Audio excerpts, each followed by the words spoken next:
चिन्तासन्तानहन्तारो यत्पादाम्बुजरेणवः स्वीयानां तान् निजाचार्यान् प्रणवामि मुहुर्मुहुः यदनुग्रहतो जन्तुः सर्वदुःखातिगो भवेत् तमहं सर्वदा वन्दे श्रीमद्वल्लभनन्दनम् अज्ञानतिमिरान्धस्य ज्ञानाञ्जनशलाकया चक्षुरुन्मीलितं येन तस्मै श्रीगुरवे नमः।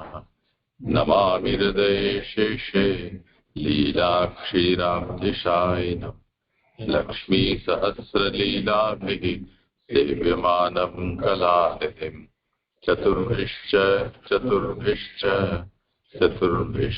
त्रिभिस्तथा षड्भिर्विराजते योऽसौ पञ्चधा हृदये।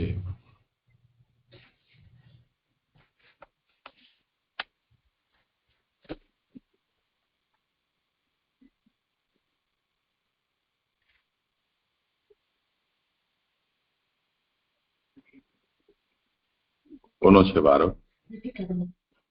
હા, અવાજ આવે છે? જે દંડવત પ્રણામ.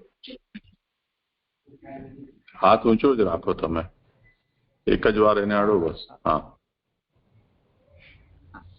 દંડવત પ્રણામ. જે આવે છે અવાજ મારો? દંડવત પ્રણામ. ભાગવત શાસ્ત્રનો અર્થ આનંદરૂપ હરિની આનંદરૂપ લીલા. બીજો સ્કંદ સાધન લીલા, જ્ઞાન લીલા.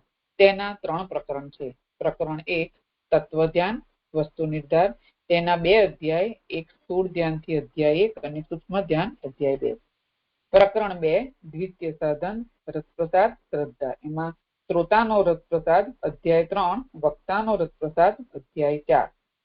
પ્રકરણ 3 વિમર્શ, મનન થી ઉત્પત્તિમાં અધ્યાય 5, 6, 7 અને ઉપપત્તિથી અધ્યાય 8, 9 અને 10. હવે આ પ્રકરણ 3 વિમર્શ એટલે મનનમાં, તેમાં 5મા અધ્યાયનો અર્થ છે બ્રહ્મા અંતર્યામીના પ્રકારનો પ્રાગટ્ય કહે છે. હવે સર્વશાસ્ત્રના અર્થનો નિર્ણય સામાન્ય રીતે કહેવામાં આવે તો પણ શ્રી ભગવતનું શ્રવણ કર્યા વિના સારી રીતે જાણવામાં આવતો નથી. તેથી જ નારદજી સર્વ જાણનાર હોવા છતાં તેમણે ભાગવતનું શ્રવણ ન કરેલ હોવાથી જ તેમને સંદેહ રહેતો હતો. તેથી આ અધ્યાય 5માં 1 થી 8 શ્લોકમાં નારદજી બ્રહ્માજીને પ્રશ્નો પૂછે છે. તેમાં જ્ઞાન સંબંધી પ્રશ્ન, આત્મા સંબંધી પ્રશ્ન, તત્વ સંબંધી પ્રશ્ન, બ્રહ્માજી સંબંધી પ્રશ્નો એ પૂછી રહ્યા છે.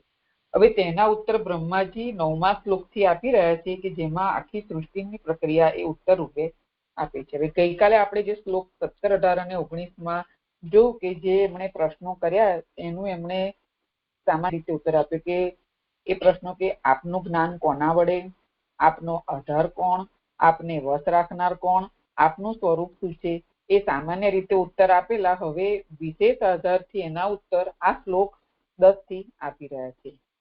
એ પ્રમાણે જીવ અને બ્રહ્મની સ્થિતિનો ભેદ કહીને, એટલે જીવ એટલે ગુણોથી બંધાયેલો અને ગુણોએ જે બંધન કરેલો, પુરુષ રૂપે જે બંધન પ્રાપ્ત કર્યું તે જીવ, અને બ્રહ્મની સ્થિતિનો ભેદ, અને બ્રહ્મ એ ગુણોનો કરતા એ ભગવાન. આમ જીવ અને બ્રહ્મની સ્થિતિનો ભેદ કહીને શ્લોક 4માં કરેલ પ્રશ્નોના સામાન્ય રીતે ઉત્તર આપેલા હોવા છતાં વિશેષ આધારથી એનો ઉત્તર નીચેના શ્લોકથી આપે છે. ફૂટનોટ 8 આ અખિલાત્માથી સામાન્ય રીતે ઉત્તર આપેલા. શ્લોક સ એષ ભગવાન લિંગેહિ દિભિ એતૈ અધોક્ષજ સ્વલક્ષિત ગતિર બ્રહ્મન સર્વેષાં મમ ચ ઈશ્વરઃ. શ્લોકા હે બ્રહ્મન, આ 3 ચિહ્નોથી જેમની ગતિ સારી રીતે જણાયેલી નથી અને જેમનું જ્ઞાન ઇન્દ્રિયોથી થતું નથી, તેવા એ આ ભગવાન બધાના અને મારા ઈશ્વર છે. શ્રી સુબોધિનીજી, માયા, એના કાર્યો, દ્રવ્ય વગેરે વિશેષ આધાર છે અને ભગવાન સામાન્ય આધાર છે. એમાં ફૂટનોટ 2 આ ગૃહપીઠ ન્યાય કહેલ છે. ઘરમાં આસન, એના ઉપર બિછાનું અને એના ઉપર માણસ બેસે ત્યારે ઘર એનો સામાન્ય આધાર અને આસન વગેરે વિશેષ આધાર થાય તેવું આ છે. ભગવાનમાં માયા, એમાં એના દ્રવ્ય વગેરે કાર્યો, એમાં બદ્ધ જીવ, તેથી એ જીવનો સામાન્ય આધાર ભગવાન, બીજા વિશેષ આધાર. એટલે અહીં આગળ કહી રહ્યા છે કે ભગવાન છે એ સામાન્ય આધાર છે અને માયા અને તેના કાર્યો, દ્રવ્ય, ક્રિયા, જ્ઞાન એ વિશેષ આધાર છે. હવે એવો એ પ્રશ્નનો ઉત્તર કહીને અને માયાવી તરીકે ઉત્તમ આત્મા હોવાનું જણાવ્યું. માયાવી તરીકે ઉત્તમ આત્મા એટલે કે માયાને જેને ધારણ કરી છે એવા ભગવાન એ માયાવી, ઉત્તમ એટલે શ્રેષ્ઠ એવા એ ભગવાન છે. તેથી આપને વશ રાખનાર કોણ એ પ્રશ્નનો જ ઉત્તર આપવામાં બાકી રહે છે. વશ રાખનારનું દર્શન થાય ત્યારે પહેલા એ આત્મા હોવાથી એમનું જ્ઞાન થવા છતાં પણ વશ રહેવાનું સંભવે નહીં. તેથી આ ત્રણ તત્વ વગેરે ચિહ્નોથી જ સારી રીતે જણાતી નથી ગતિ જેમની તેવા ભગવાન છે. ફૂટનોટ 3. દ્રષ્ટિ પ્રેરણા જોયા પછી જ થાય અને વશ રાખનારના દર્શન થાય ત્યારે પહેલા એ પોતાથી જુદા નથી એવું ભાન હોવાથી એ અભેદનું જ્ઞાન બંધન અટકાવનારું છે. પરંતુ આ ત્રણ ગુણોથી એ જ્ઞાન કાઢી નખાતું હોવાથી બદ્ધ થાય છે. મારે પણ એમ જ થયેલ હોવાથી હું બ્રહ્મા પણ વશ રહેનાર છું અને ભગવાન પૂર્ણ જ્ઞાન વાળા હોવાથી વશ રાખનાર છે. એવો એ પ્રશ્નનો ઉત્તર થયો. એટલે જે ત્રણ ગુણોથી જે સ્વરૂપથી અભેદરૂપી જ્ઞાન કે હું અને ભગવાન એક જ છે એવું જે જ્ઞાન છે એ આ ત્રણ ગુણોથી આવરણ આવી જાય છે અને આપણને રહેતું નથી એવું બ્રહ્માજી કહી રહ્યા છે. અને બ્રહ્માજી કહે છે કે મને પણ આવું જ થયું છે કે ભગવાન સાથેનું જે અભેદનું જ્ઞાન છે એ જે આ ગુણાભિમાનથી એના કારણે જ્ઞાન રહ્યું નથી. તેથી હું પણ ભગવાનને જ વશ રહેનાર છું. અને ભગવાન કેવા છે તો ભગવાન એ પૂર્ણ જ્ઞાન વાળા છે એટલે એ ભગવાન આપણને વશ રાખનારા છે એવો આનો ઉત્તર થયો. તેથી આ ત્રણ આ ત્રીજી નોટમાં દ્રષ્ટિ પછી થી એટલું જોડી દેજો. દ્રષ્ટિથી પ્રેરણા, બાકી બધું તો ઠીક છે. તેથી આ ત્રણ સત્વ વગેરે ચિહ્નોથી જ સારી રીતે જણાતી નથી ગતિ જેમની તેવા ભગવાન છે. એટલે આ ત્રણ સત્વ વગેરે ચિહ્નો એટલે કે ત્રણ ગુણો સત્વ, રજ અને તમ, તેના વડે ભગવાનની ગતિ સારી રીતે જણાતી નથી એવા એ ભગવાન છે. જોકે આ ભગવાન તે જ છે જે સર્જનાર છે, તે જ બદ્ધ છે. એટલે ભગવાન માયા વડે ગુણોને ગ્રહણ કરી અને દ્રવ્ય, ક્રિયા, જ્ઞાન ને આધારે ભગવાન જગતને સર્જે છે. એટલે ભગવાન સર્જનાર છે.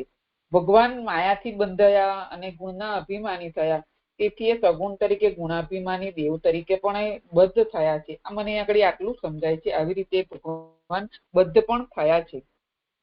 છતાં પણ સર્જનાર ભગવાન અને આ ભગવાનના ચિહ્ન બનેલ જણાવનારા ગુણો ભગવાનમાંથી બહાર નીકળેલા ધુમાડાની પેઠે દૂરથી જ પુરુષનું જ્ઞાન કરાવે છે પણ એમનું બંધન કરતા નથી. ફૂટનોટ 4. આ વાક્યથી ગુણો ભગવાનનું બંધન કરતા નથી એ કહેલ છે. એટલે ધુમાડાનું જ્ઞાન આપણને દૂરથી જ થઈ જાય છે તેવી રીતે જે ભગવાનના ગુણો છે એનું જ્ઞાન આપણને એવી રીતે થાય છે કે ભગવાને આ સૃષ્ટિને રચી છે, જગતને એ કરતા છે અને ભગવાન વ્યાપક છે. આ બધા જે ભગવાનનું ગુણોનું જ્ઞાન છે એ આપણને આવું થઈ જાય છે. ભગવાનના ગુણોથી જ આપણને એમનું જ્ઞાન થાય છે અને એ ગુણો ભગવાનને બંધન કરતા નથી એ હવે આગળ આવશે. આ શબ્દથી બીજાથી બંધન થવાની શંકા ન હોવાનું કહે છે. એ ગુણો એટલા જ છે. એટલે અહીંયા આગળ ગુણો સિવાય જે બીજાથી બંધન થતું નથી એમ અહીં કહે છે. ત્યારે બંધન પ્રાપ્ત કરેલા કેમ બંધન કરતા નથી એ સંબંધમાં અધોક્ષજ શબ્દ યોજેલો છે. એટલે અધોક્ષજ એટલે કે જેમનું જ્ઞાન ઇન્દ્રિયોથી થતું નથી એવા એ ભગવાન છે. તેથી એ બંધન પ્રાપ્ત કરેલા પણ બંધન કરતા નથી. એવો જો એમને જુએ અથવા ક્રિયાથી પ્રાપ્ત કરે તો બંધન કરે, પરંતુ એ તો એમનાથી થવું અસંભવિત છે. તેથી જ સારી રીતે જણાયેલી નથી ગતિ જેમની તેવા ભગવાન છે. એટલે મેં અહીંયા આગળ ગુણોથી લીધું છે. મને આ સમજ પડી કે ગુણોથી ભગવાનને કેવી રીતે ગુણો ભગવાનને બંધન નથી કરતા, કારણ કે ગુણો એમને જોઈ શકે નહીં અથવા તો કોઈ ક્રિયા ન કરી શકે અને એમને પ્રાપ્ત ન કરી શકે તો બંધન કેવી રીતે થાય? એટલે એ સંભવ જ નથી. આમ બંધન આ ભગવાનને સારી રીતે આ ગુણોથી જાણી જ નથી શકાતું. એટલે જેમની ગતિ આવી રીતે સારી રીતે જણાતી નથી તેવા આ ભગવાન છે. અથવા બંધન પામેલા સિવાયના પોતાના સેવકોથી અથવા મોક્ષ પામેલાઓથી જણાયેલી છે ગતિ જેમની તેવા ભગવાન છે. એટલે ગુણોથી બંધન થયેલાને તો ભગવાન જણાતા નથી, તો પછી ભગવાન કોને જણાય? તો જે બંધન પામેલા સિવાયના પોતાના સેવકો અથવા મોક્ષ પામેલાઓ જે છે એ લોકો ભગવાનને જાણી શકે છે. વાસ્તવિક રીતે તો ભક્ત ભગવાનની સાથે અથવા પછી ભેગા થાય છે એવો સર્વત્ર નિશ્ચય છે. અહીંયા ફૂટનોટ નંબર 5, માત્ર જીવાત્માના જ્ઞાનવાળા મુક્ત જીવોને પણ ભગવાનનું જ્ઞાન થતું ન હોવાથી અહીંથી સિદ્ધાંત કહે છે તેથી જ ભક્તો જ ભગવાનની ગતિને જાણનારા છે. એટલે આમ કહી રહ્યા છે કે ગુણોથી જેને બંધન થયું છે તે તો ભગવાનની ગતિને જાણી જ નથી શકતા. તો મોક્ષ પામેલા અને ભગવાનના સેવકો એ લોકો એમને જાણી શકે છે. તો મોક્ષ પણ કેવા પામેલા કે જેઓ એવું જાણે છે કે હું ભગવાનનો અંશ છું, એવું એમને જ્ઞાન પ્રાપ્ત કરી અને જે મુક્ત થયા છે તેમને ભગવાનની પ્રાપ્તિ નથી થતી કે એમને ભગવાનની ગતિને લોકો જાણી નથી શકતા. તો પછી ભગવાનની ગતિને કોણ જાણી શકે? તો ભગવાનના ભક્તો જ આ ભગવાનની ગતિને જાણી શકે છે. એ સિદ્ધાંત અહીંયા આગળ સ્થાપિત થઈ ગયો. તેથી જ હે બ્રહ્મન, તું એવો છે છતાં પણ ભગવાન સર્વના મારા અને પર શબ્દથી જણાવેલા તારા પણ ઈશ્વર વશ રાખનારા છે. ફૂટનોટ 6, છતાં પણ ભગવાન અધોક્ષજ હોવાથી, એટલે જેમનું જ્ઞાન ઇન્દ્રિયોથી થતું નથી એવા અધોક્ષજ ભગવાન એ મારા અને તું એવો અર્થ છે. તું એવો એટલે કે નારદને કહી રહ્યા છે કે તું ભક્ત છે તો એ પર શબ્દથી તારા અને સર્વને પણ આ વશ રાખનાર આ ઈશ્વર જ છે. આ શ્લોક સંપન્ન થયો છે. જે પણ મને છે ને 2 વસ્તુ જાણવી હતી કે આ છે ને એવો જો એમને જુએ અથવા ક્રિયાથી, એ મને થોડું સમજવું હતું. આપ કરાવો તો. પ્રણામ. ક્યાં છે આ વિષય? નીચેથી છઠ્ઠે લીધી છે. હા, અધોક્ષજ એવો જો. હા, અધોક્ષજ થી નીચે. એ પણ એ જાણવું તું થોડું, બધું બહુ બરાબર નથી સરસ થતું. અધોક્ષજની પછી એની બાજુની લીધી છે. હા હા, જોઈએ. અચ્છા, પહેલા બધા વિચાર કરી લો કઈ હોય તો.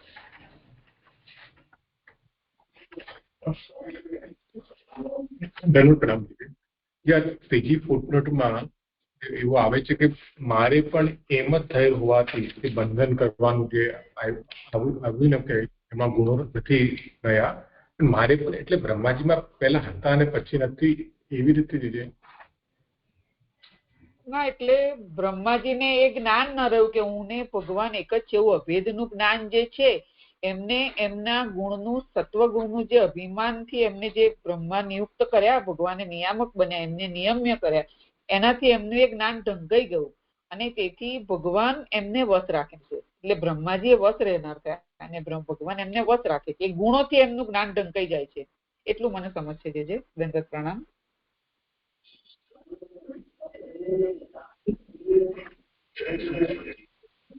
એ તો પછી લઈએ આપણે. પહેલા આમના પ્રશ્ન ઉપર કઈ કોઈને કહેવાનું હોય તો.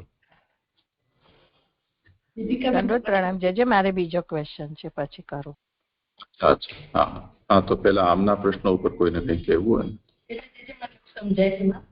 અધોક્ષજ કે છે, અધોક્ષજ નું તો આપણે જાણીએ કે ઇન્દ્રિયાતીત ભગવાન એવા છે કે ઇન્દ્રિયોથી અતીત છે. એટલા માટે અહીંયા અધોક્ષજ, અક્ષજ એટલે આંખ, આપણી આંખ, એને આંખથી મતલબ આપણી આંખ જેને આપણી ઇન્દ્રિયોથી જેનું જ્ઞાન નથી થઈ શકતું એવા એ અધોક્ષજ ભગવાન છે એમ અહીંયા કહી રહ્યા છે. અને આ જે વિષય તમે દીપિકાબેન જે કહો છો ને એમાં એવું સમજાય છે કે એવો જો એમને જુએ અથવા ક્રિયાથી પ્રાપ્ત કરે તો બંધન કરે. એટલે જો આ ભગવાન આવા અધોક્ષજ છે, પણ એવા ભગવાન અધોક્ષજ છે એટલે આપણને એનું જ્ઞાન તો થતું નથી એમનું, પણ જો એ ભગવાનને જુએ અથવા ક્રિયાથી પ્રાપ્ત કરે એટલે જ્ઞાન અથવા ક્રિયા એવું સમજાય. તો જ્ઞાનથી ભગવાનને કોઈક રીતે ભગવાનની પ્રાપ્તિ કરે અથવા કોઈ પ્રકારની ક્રિયાથી ભગવાનને પ્રાપ્ત કરે તો બંધન કરે, એટલે ભગવાન એનાથી બંધાય. પણ આ તો જીવથી થવું અસંભવિત છે, જીવથી તો આ થતું નથી, કારણ કે જીવ આવો છે એટલે એનો પોતે બંધન વાળો ગુણોથી બંધાયેલો જીવ છે, એટલે એમ કે છે કે એમનાથી થવું અસંભવિત છે. તેથી જ સારી રીતે જણાયેલી નથી ગતિ જેમની તેવા ભગવાન છે, અથવા બંધન પામેલા સિવાયના પોતાના સેવકોથી અથવા મોક્ષ પામેલાઓથી જણાય છે ગતિ જેમની તેવા ભગવાન છે. એટલે જો એ કોઈ સાધનાથી એ કોઈ પ્રયત્ન કરીને ભગવાનનું જ્ઞાન પ્રાપ્ત કરશે તો કોઈ પ્રકારે ભગવાનનું દર્શન થશે, અથવા તો કોઈ પ્રકારની ક્રિયા કરશે તો ભગવાનનું દર્શન થશે. બંધન પામેલા જે સાત્વિક રાજસ તામસ ગુણોથી બંધાયેલા જે છે એનાથી ભગવાનને અધોક્ષજ હોવાથી ઇન્દ્રિયોથી એમનું જ્ઞાન થવું શક્ય નથી, એવી રીતે અહીંયા મને સમજાય છે. હા, એટલે હિનાબેન એવો એટલે કોને લેવાના છે અહીંયા? ક્યાં એવો ક્યાં છે? એનું શરૂઆતની પહેલું જ વાક્ય છે ને, પહેલું એવો જો એમને જુએ, એનાથી હિનાબેન બરાબર કહે છે કે જીવો જે ગુણો પ્રાપ્ત કરેલા. હા, એ જીવો જો ભગવાનને જુએ અથવા તો ક્રિયાથી પ્રાપ્ત કરે એ રીતે. હા, એટલે હું એ સમજતી હતી, ગુણો સમજતી હતી, પણ એ ગુણો પણ એ જીવો જ પ્રાપ્ત કરેલા, અને એમની વાત હિનાબેન કહી રહ્યા છે બરાબર. મને તો થયું બીજું કઈ હોય તો છે તે જાણ.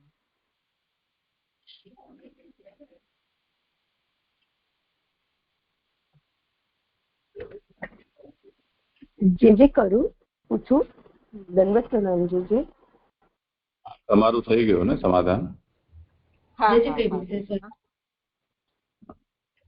એટલે આ ગુણોથી આનું બંધન કેમ નથી થતું એ મુખ્ય મુદ્દો છે.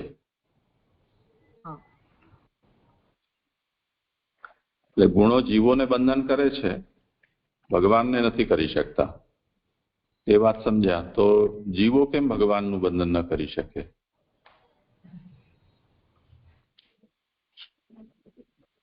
એટલે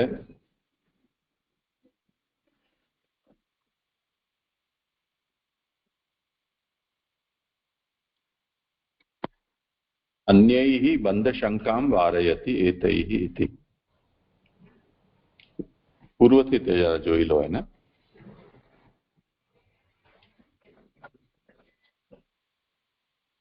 ત્રિભિરેવ એતૈઃ લિંગૈઃ સત્વાદિભિઃ સુષ્ઠુ અલક્ષિતા ગતિ યસ્ય. ભગવાન કેવા છે કે જેમની ગતિ આ ગુણોથી લક્ષિત થતી નથી. યદ્યપિ સૈવ એષઃ યસૃષ્ટા સૈવ બદ્ધઃ. યદ્યપિ ભગવાન જ સૃષ્ટા છે અને ભગવાન જ એનાથી બદ્ધ પણ થતા દર્શન આપે છે. તથાપિ સૃષ્ટા ભગવાન, તેમ છતાં પણ ભગવાન સૃષ્ટા છે. એતિ ચ ગુણાઃ ભગવતો લિંગભૂતા. આ જે ગુણો છે એ ભગવાનના લિંગભૂત છે. લિંગભૂત છે એટલે જ્ઞાપકા, જણાવનારા છે. કેવી રીતે કે જેમ બહાર નીકળતો ધુમાડો છે એ અગ્નિનું જ્ઞાપન કરે છે તે રીતે. તો બહિઃ નિર્ગતા ધૂમવદ દૂરાદેવ પુરુષમ જ્ઞાપયંતી નતુ તમ વેષ્ટયંતી. તો એ ધૂમ જે છે એને જણાવી શકે છે, પરંતુ એનું વેષ્ટન કરી શકતો નથી, એટલે એનું બંધન કરી શકતો નથી.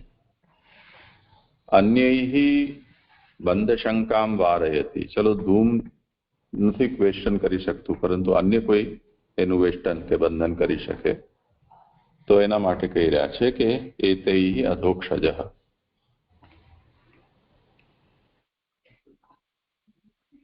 તો અન્ય પણ આનું બંધન નથી કરી શકતા, તો તર્હિ બદ્ધૈઃ કથમ ન બધ્યતે, ઠીક છે ગુણો નથી કરી શકતા, તો જે ગુણોથી બંધાયા છે એ જીવો, એ તો આમનું બંધન કરી શકે ને. તો એનું સમાધાન કહે છે કે નથી કરી શકતા, કેમ કે ભગવાન અધોક્ષજ છે. અધોક્ષજ છે એટલે જીવની જ્ઞાન શક્તિ કે ક્રિયા શક્તિ ત્યાં સુધી પહોંચી જ નથી શકતી. પહોંચતી હોય તો બંધન કરી શકે, જો પહોંચી જ ન શકે એવા ભગવાન હોય તો જીવો પણ એમનું બંધન કેવી રીતે કરી શકશે? તો તે ચેતમ પશ્યંતી ક્રિયયા વા પ્રાપ્નુવંતી તદા બધ્નાતિ તત્તુ તેષામ અસંભાવિતમ. તો ન તો જોવું સંભવ છે કે ન ક્રિયા દ્વારા કે ગતિ દ્વારા એમને પામવું સંભવ છે. તેથી તેમાં એમના માટે એ સંભવ નથી. અતએવ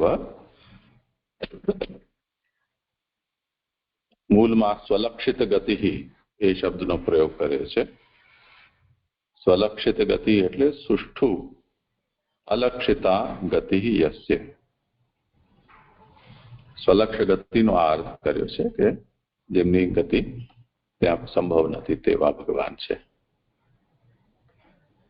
એનું તાત્પર્ય સ્વૈર્વા બદ્ધાતિરિક્તૈઃ મુક્તૈવા લક્ષિતા ગતિર્યસ્ય.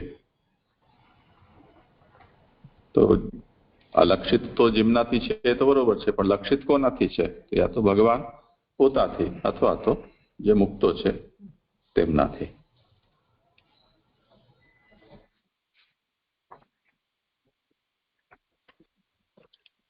હવે જે હોય ના જે દંડવત પ્રણામ થઈ ગયું. હા, મને ઓલું આ ભગવાનના ચિહ્ન એટલે એનાથી આંખી શું લેવાનું થઈ ગયું છે. સરસ સમજાઈ ગયું. હા જે દંડવત પ્રણામ. હા દંડવત પ્રણામ. જે આમાં જે કીધું કે બંધન પામેલા સિવાયના જે સેવકોને મોક્ષ પામેલા જે ગણાવ્યા અને પછી વાસ્તવિક રીતે ભક્તો કીધા, તો સેવકોમાં જ ભક્તો આવીને ગયા.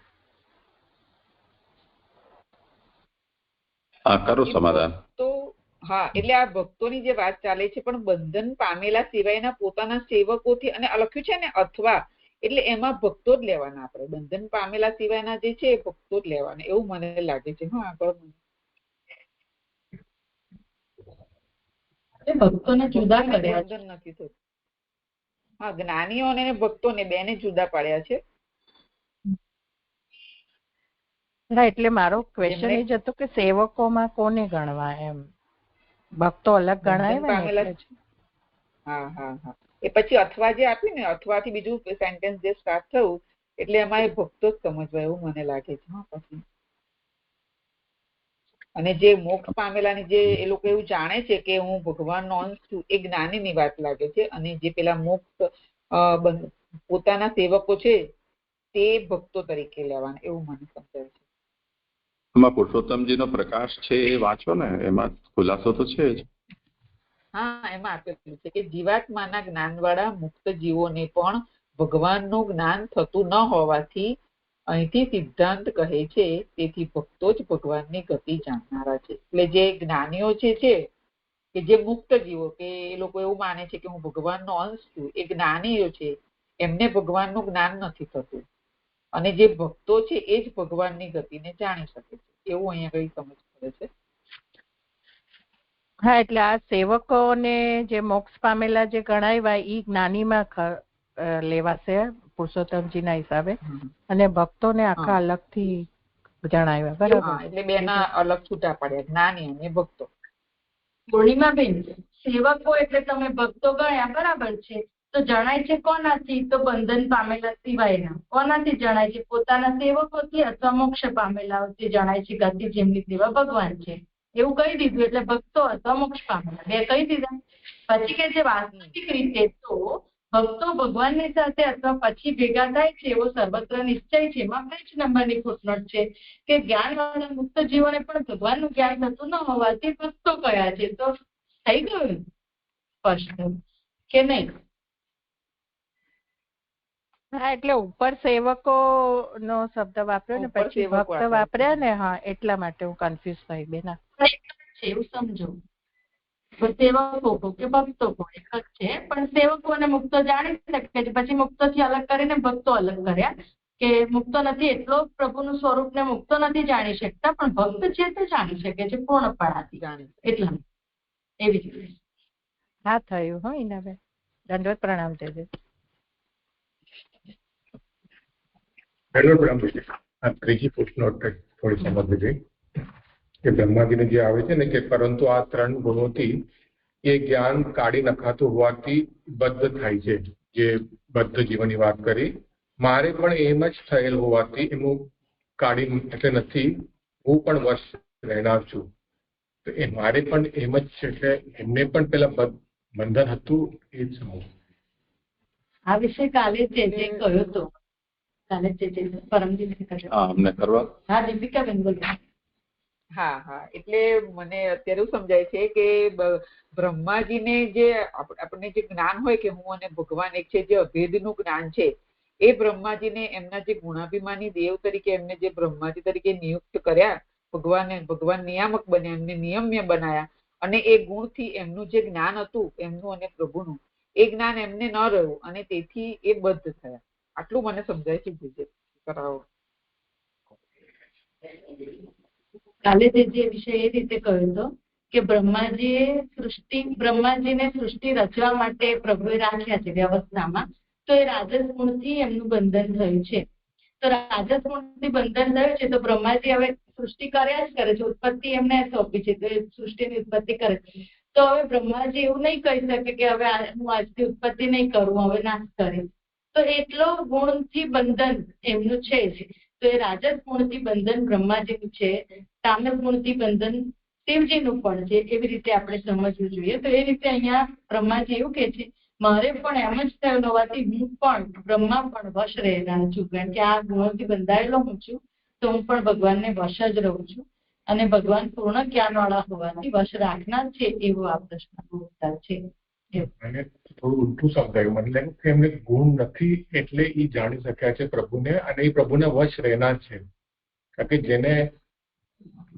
જેનામાં ગુણો છે એ પ્રભુને જાણતા નથી અને પ્રભુને વશ રહેતા નથી, એવું આવ્યું. તો આયા એવું સમજાય છે કે બ્રહ્માજીમાં એ ગુણો નથી એટલે એ પ્રભુને વશ રહેનાર છે. ના, એ ગુણોથી તો એમનું આ જ્ઞાન જતું રહે છે, અભેદ રૂપી જ્ઞાન. એ ગુણ જયારે એ ગુણથી જે ભગવાન નિયમ્ય અને નિયામકનું જે થયું, એમાં એમનું એ જ્ઞાનથી એમને અભેદનો એ ભેદ નથી રહેતો, અને એટલા માટે જ એ પણ ભગવાનને વશ રહેનાર છે. અભેદનું જ્ઞાન એમનું આ ગુણોથી નીકળી જાય છે, એટલા માટે. એટલું મને સમજાય છે. એટલે કેવી રીતે સમજવું? કોઈને કેવું હોય બ્રહ્મા એક જ છું એમ એમનું જે જ્ઞાન થાય ને આપણને કે હું અને એ બે વચ્ચે કોઈ ભેદ નથી. પણ હવે જયારે એમને ભગવાને જે આ રાજસ ગુણથી એમને જે આ સૃષ્ટિ નિયમનનું કાર્ય માટે એમને સોંપણી કરી, તો એ ગુણથી એ નિયામ્ય થયા અને ભગવાન નિયામક થયા. એ રીતે એ બેનું જ્ઞાન, અભેદરૂપી જ્ઞાન એમનું નીકળી ગયું એ ગુણથી, અને એમને પણ ભગવાન વશ રાખનારા થઈ ગયા, અને બ્રહ્માજી એમને વશ રહેનારા થઈ ગયા.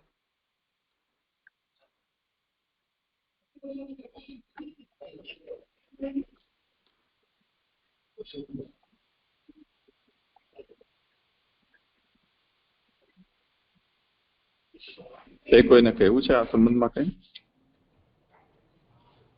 જે આને રિલેટેડ જ છે. આપણે સુબોધિનીમાં મહાપ્રભુજી કહી રહ્યા છે કે તેથી આ 3 સત્વ વગેરે ચિહ્નોથી જ સારી રીતે જણાતી નથી ગતિ જેમની તેવા ભગવાન છે. એટલે આવા ભગવાન જે છે એ આવા છે કે જેનાથી એમની ગતિ કોઈ જાણી નથી શકતું. પછી કે છે કે જો કે આ ભગવાન તે જ છે, જે સર્જનાર છે તે જ બદ્ધ છે.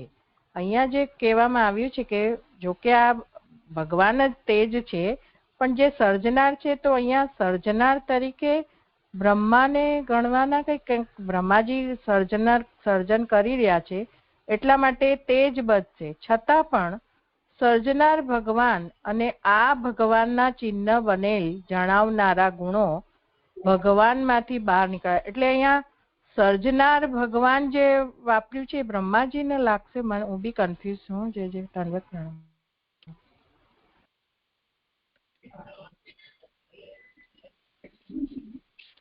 એટલે અહીંયા આગળ એવું સમજાય છે કે ભગવાન જ બ્રહ્માજીને અને બધાને સર્જે છે અને તેનું કારણ એ છે કે તે માયા વડે ગુણોને ગ્રહણ કરી અને પછી એમાં બ્રહ્માજીને એમને આ જે આ સૃષ્ટિ સર્જવાનું કાર્ય છે એ એમના દ્વારા જ અપાયેલું છે અને એ રીતે ભગવાને એક નિયમ્ય છે અને નિયામક તરીકે એમણે બ્રહ્માજીને રાખ્યા છે. એટલે સર્જનાર તરીકે ભગવાન જ છે પણ એમને કાર્યની સોંપણી બ્રહ્માજીને આપી હોય એ પ્રમાણે મને જણાઈ રહ્યું છે. તો સર્જનાર તરીકે ભગવાન હોય તો પછી એને બદ્ધ જ છે એવું ન કે ને? પછી બ્રહ્માજી બદ્ધ છે કારણ કે પ્રભુ એને વશ રાખીને એમના પાસેથી સૃષ્ટિનું કાર્ય કરાવે છે. તો અહીંયા જે સર્જનાર છે તે જ બદ્ધ છે. ઈ જે કીધું છે ને એ બ્રહ્માજી માટે વપરાયું ને એવું સમજાઈ રહ્યું છે. જે દંડવત પ્રણામ. હા, એટલે એમાં મને એવું સમજાય છે કે ભગવાનની માયાથી એ બંધાયા અને એ ગુણોના અભિમાની થયા અને તેથી જે સગુણ તરીકે ગુણાભિમાની દેવ તરીકે થઈ ગયા ને એવી રીતે બદ્ધ થયા એવું મને અહીંયા આગળ સમજાયું. આગળ સમજાયું. હા, દંડવત પ્રણામ છે. અહીંયા હું એવું સમજી રહ્યો છું કે આજે 19મા શ્લોકમાં જે આવ્યું ને સુબોધિનીજીમાં એમાં કે પછી સ્થિતિ, સર્ગ અને લય, ઉત્પત્તિ, સ્થિતિ અને લય કરવા માટે એ ગુણોને ગ્રહણ કરેલા અને એઓને પછી માયાથી ગ્રહણ કરેલા છે. તો એવી રીતે એ જે આ જે ગુણો છે ને એ માયાએ ગ્રહણ કરેલા છે. એટલે એવા જ ગુણો આમનામાં પણ છે, બ્રહ્માજીમાં પણ. તો એટલે એમનું પણ આવી રીતે જ બંધન થઈ રહ્યું છે. એટલે પછી આગળ જઈને એવું બતાવ્યું ને કે માયાને કારણે આ જીવોનું પણ બંધન થાય છે. તો એ રીતે લાગી રહ્યું છે. જે આ સર્જનાર છે તે બધું છે ને માયાથી બરાબર.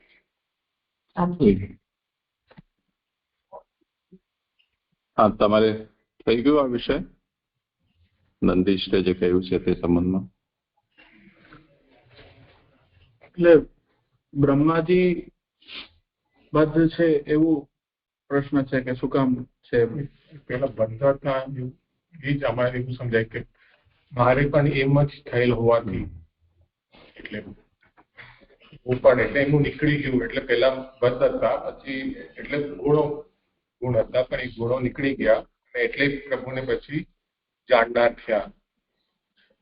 એ પ્રશ્ન છે કે એમને પેલા એટલે ગુણોથી એટલે બ્રહ્માજીને જ્ઞાન જતું રહ્યું એટલે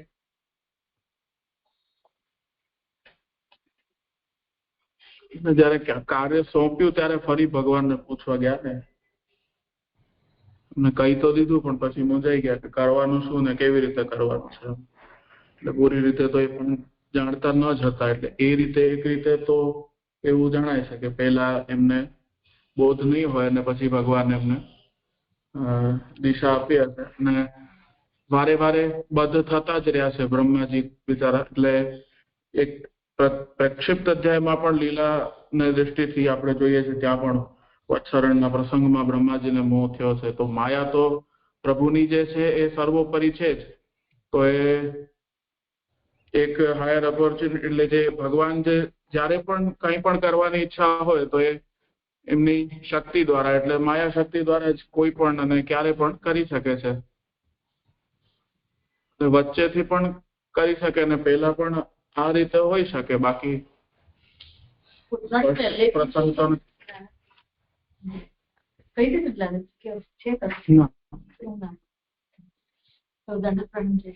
તો હવે અહીંયા પહેલેથી જોઈએ ને ફૂટનોટમાં તો એમ કે છે દ્રષ્ટિથી પ્રેરણા જોયા પછી જ થાય. એટલે અગર ભગવાન દ્રષ્ટિ આપણી કરે અને આપણે સામે જુએ ને કઈ પ્રેરણા કરે તો દ્રષ્ટિ કરે તો એમને દર્શન થતા હોય તો દ્રષ્ટિ કરે તો એમની પ્રેરણા સમજી શકાય. બરાબર. અને વશ રાખનારના દર્શન થાય ત્યારે પહેલા એ પોતાથી જુદા નથી એવું ભાન હોવાથી એટલે ભગવાન વશ રાખનાર બોલે છે પણ દ્રષ્ટિથી પ્રેરણા કરી ત્યાં દર્શન થઈ રહ્યા છે. તો એ પહેલા પોતા ત્યારે દર્શન ક્યારે થશે કે જ્યારે ભગવાન હવે આગળ આપણને કહ્યું ને જે કે ભગવાન મોક્ષ પામેલાઓથી જણાય છે કે ભક્તોથી જણાય છે.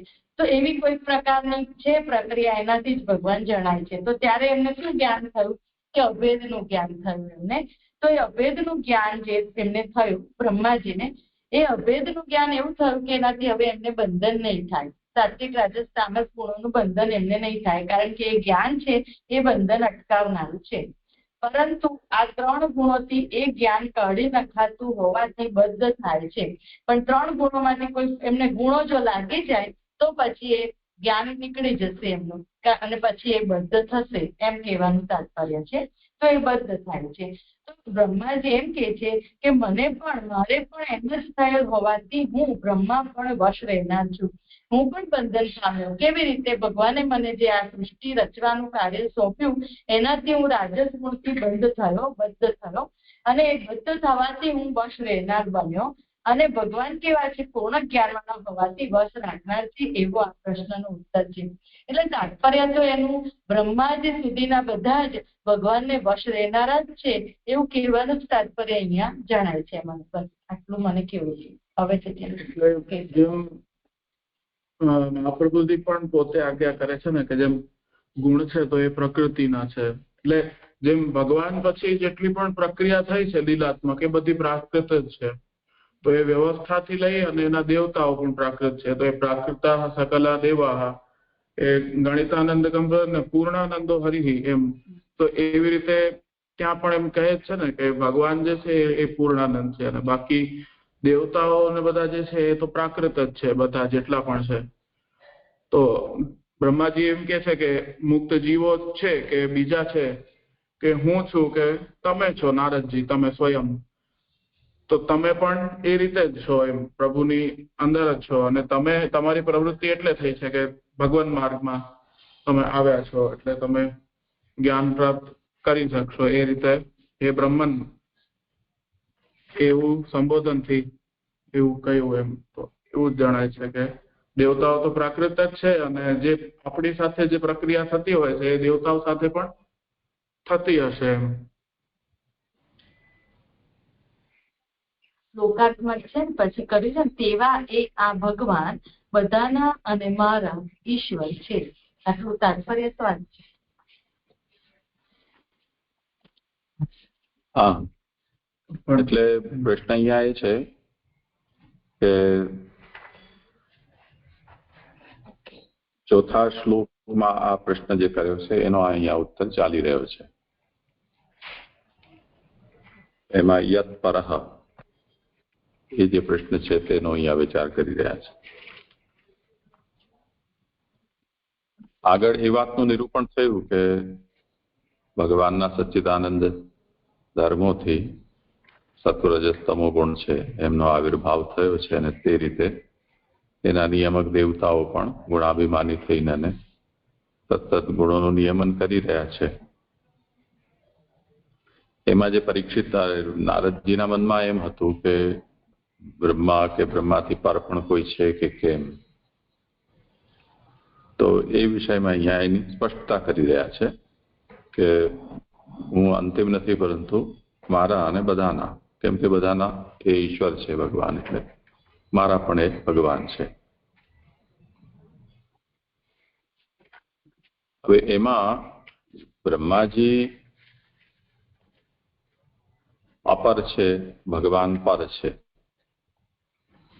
તો પર અપર હોવાનું કારણ શું? તો ગુણાભિમાની હોવાથી ગુણકૃત બંધન અને અજ્ઞાન એમાં મુખ્ય રૂપથી કારણ છે. તો એના સંબંધમાં યદી નારદ એમ પૂછે કે જેવી રીતે તમે ગુણ નિયામક છો તેવી રીતે ભગવાન ગુણોના સૃષ્ટા છે. તો ગઈકાલના શ્લોકમાં જે વિષય આવ્યો કે ગુણ સાથે સંબંધ થવું એ જ મુખ્ય રૂપથી બંધનનું સ્વરૂપ છે.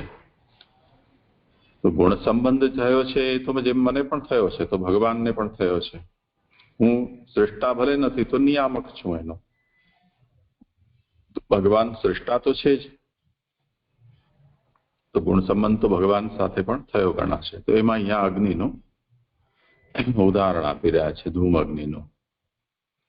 આપણને ભગવાન નથી દર્શન થઈ રહ્યા, પરંતુ આપણને આ ગુણમય જગત છે એનું દર્શન થાય છે. તો આપણે એને જોઈને એમ પ્રશ્ન કરીએ છીએ કે આ જગત ક્યાંથી આવ્યું, એનો કોણ સૃષ્ટા છે? તો એનાથી આપણને ભગવાનનો જેમ ધૂમથી અગ્નિનું જ્ઞાન થાય છે તેવી રીતે આ ગુણમય જગત છે એનાથી આપણને ભગવાનનું ગતિનું જ્ઞાન થાય છે. એટલે અહીંયા ત્રિભિ એતૈ ત્રિભિ લિંગૈ, આ ત્રણ જે ગુણો છે સત્વ રજસ તમ, એ જેમના લિંગ છે, વ્યાપક છે એમ કહ્યું. તો હવે બ્રહ્મા અને ભગવાન એમનો ગુણ સાથેનો જે સંબંધ છે એ સંબંધ કોઈક રીતે તો છે જ. બ્રહ્માને એક અવસ્થા હતી તે વખતે, ભગવદ રૂપ અવસ્થા જ્યારે હતી તે વખતે એમના અંદર એવી સ્થિતિ ન હતી, એટલે ગુણાભિમાન ન હતું ભગવદ રૂપ હોવાને કારણે. સૃષ્ટિ પૂર્વ એમ સમજો. ભગવાને જ્યાં સુધી એમને અપોઇન્ટ કર્યા નથી અને જ્યાં સુધી બ્રહ્માને કેવલ આત્મજ્ઞાન છે, હું ક્યાંથી આવ્યો, હું કોણ છું, વગેરે વગેરે, અને પોતે જ્યાંથી પ્રકટ થયા એનું કારણ શોધવા માટે બધું તપ કર્યું. અને આ બધી જે અવસ્થા હતી ત્યાં અવસ્થા સુધી એમને કેવલ આત્મવિષયક જિજ્ઞાસા હતી. પોતે જ્યાંથી પ્રકટ થયા છે, કોણ કર્યું એના વિષયમાં એમની જે જિજ્ઞાસાઓ હતી એ બધા મથામણ ચાલતી હતી. પણ ભગવાન દ્વારા કોઈ પણ કાર્યમાં એમને નિયુક્ત કરવામાં નથી આવ્યા. એને કારણે ન તો એમનો ગુણ સંબંધ છે કે ન નિયામકતાનું કોઈ પ્રકારનું ગુણાભિમાન છે. તો તે વખતે એમની સ્થિતિ અલગ છે. તો જ્યારે ભગવાને એમનો ગુણ સંબંધ કરાવ્યો કે ચલ બ્રહ્મા આવે તારે સૃષ્ટિ પ્રકટ કરવાની છે, તો એની સાથે એમનું જ્ઞાન પણ તિરોહિત થયું. ગુણના જે સ્રષ્ટા છે એમને ભલે ગુણનો સંબંધ હોય તેમ છતાં પણ ધૂમ જેવી રીતે અગ્નિને વેષ્ટિત કરી લે છે તેવી રીતે ભગવાનને આ ગુણો બંધન કરી શકતા નથી, ભગવાન એનાથી અતીત હોવાને કારણે. એટલે એ વાત પણ કહી છે કે નહીં અત્યારે ધ્યાન નથી, પણ મતલબ ભગવાનમાં ગુણો છે નહીં તો ભગવાનની જેમ ગુણોની પણ નિત્યતા થઈ જાય. તો ભગવાનમાંથી એ ગુણો પ્રકટ થયા છે. એટલે ગીતામાં ભગવાન એક આજ્ઞા કરે છે કે બધું મારામાં છે પણ હું એમાં નથી. નત્વહમ તેષુ તે મયી, અહમ ન તેષુ તે મયી વર્તતે. તેથી જે ગુણો જે છે એ ભગવાનમાં છે પણ ભગવાન ગુણોમાં નથી, ગુણાતીત છે. એને કારણે ગુણોથી થતું જે અજ્ઞાન કે અભિમાન એ ભગવાનને પ્રતિબંધક બનતું નથી, પરંતુ જીવોને પ્રતિબંધક થાય છે. એટલે અહીંયા પુરુષોત્તમજી આ આજ્ઞા કરી રહ્યા છે અહીંયા કે મારે પણ એમ જ થયેલ હોવાથી હું પણ વશ રહેનાર છું, અને ભગવાન પૂર્ણ જ્ઞાનવાળા હોવાથી વશ રાખનાર છે. તો આજે આના પૂર્વના શ્લોકમાં નિયામક અને નિયમ્ય તરીકે જે વાત કહેવામાં આવી એ અહીંયા બ્રહ્માજી ફરીથી હાઇલાઇટ કરી રહ્યા છે કે હું નિયમ્ય છું ભગવાન દ્વારા. એને કારણે ભગવાનનું જ્ઞાન, મારી જ્ઞાન ક્રિયા શક્તિ છે એ ત્યાં સુધી પહોંચતી નથી, એટલે હું એ જાણી નથી શકતો. ભગવાન નિયામક છે, સર્વ નિયામક છે, તો મારા પણ નિયામક છે. એને કારણે ભગવાનને આ ગુણો સંબંધ તો ન હોવાથી એના કૃત અજ્ઞાન અને બંધન પણ થતું નથી. આ મુખ્ય વાત છે. એ રીતે સારી રીતે સમજાયેલું છે. એ પણ એક પ્રશ્ન છે કે એટલે બ્રહ્માજી એટલે ગુણાભિમાની દેવતા થયા, અને પછી આમાં એવું આવે છે કે એવું હોવાથી કે હું એમને વશ રહેનાર છું, એટલે ગુણો અભિમાની હોવાથી એમના વશમાં રહેનાર થયા. જે ગુણાતીત હોય એમનું શું, એ જ મને પ્રશ્ન, એટલા મુખ્ય પ્રશ્ન એના માટે મને કે અગર ગુણોનો અધીન હોવાથી પ્રભુને વશ રહેનાર છે, એ તો ગુણાતીત હોય તો પછી એમનું શું, એ પ્રભુને વશ નહીં રહે? એટલે આ બધી શંકા થઈ રહી હતી વિદ્યામાં. એટલે વશનો પ્રશ્ન નથી, એ તો નારદજીના પ્રશ્નને લઈને એમણે આ રીતે ઉત્તર આપેલો છે તો જે મુક્ત છે, અને અહીંયા જેમને કહ્યું ને કે ભક્તો જ ભગવાનની સાથે અથવા પછી ભેગા થાય છે એવો સર્વત્ર નિશ્ચય છે, એટલે એમની ગતિ વસ્તુ તો એ લોકો જ જાણે છે. તો ભગવાન સાથે જે પધાર્યા છે, અવતાર લીધો છે તે, અથવા ભગવાનની ઈચ્છાથી પછી સમય સમયે જે પણ અવતરિત થયા છે એ બધા, એટલે બંધન પામેલા સિવાયના પોતાના સેવકોથી અથવા મોક્ષ પામેલાઓથી જણાયેલી છે ગતિ જેમની, એવા ભગવાન છે. તો એ તો અંશભૂત છે, એને કારણે એ તો ભગવાનની ગતિને જાણે છે, તો નિયમ્ય એનાથી રહેવાના જ છે, એમાં તો કોઈ શંકા નથી.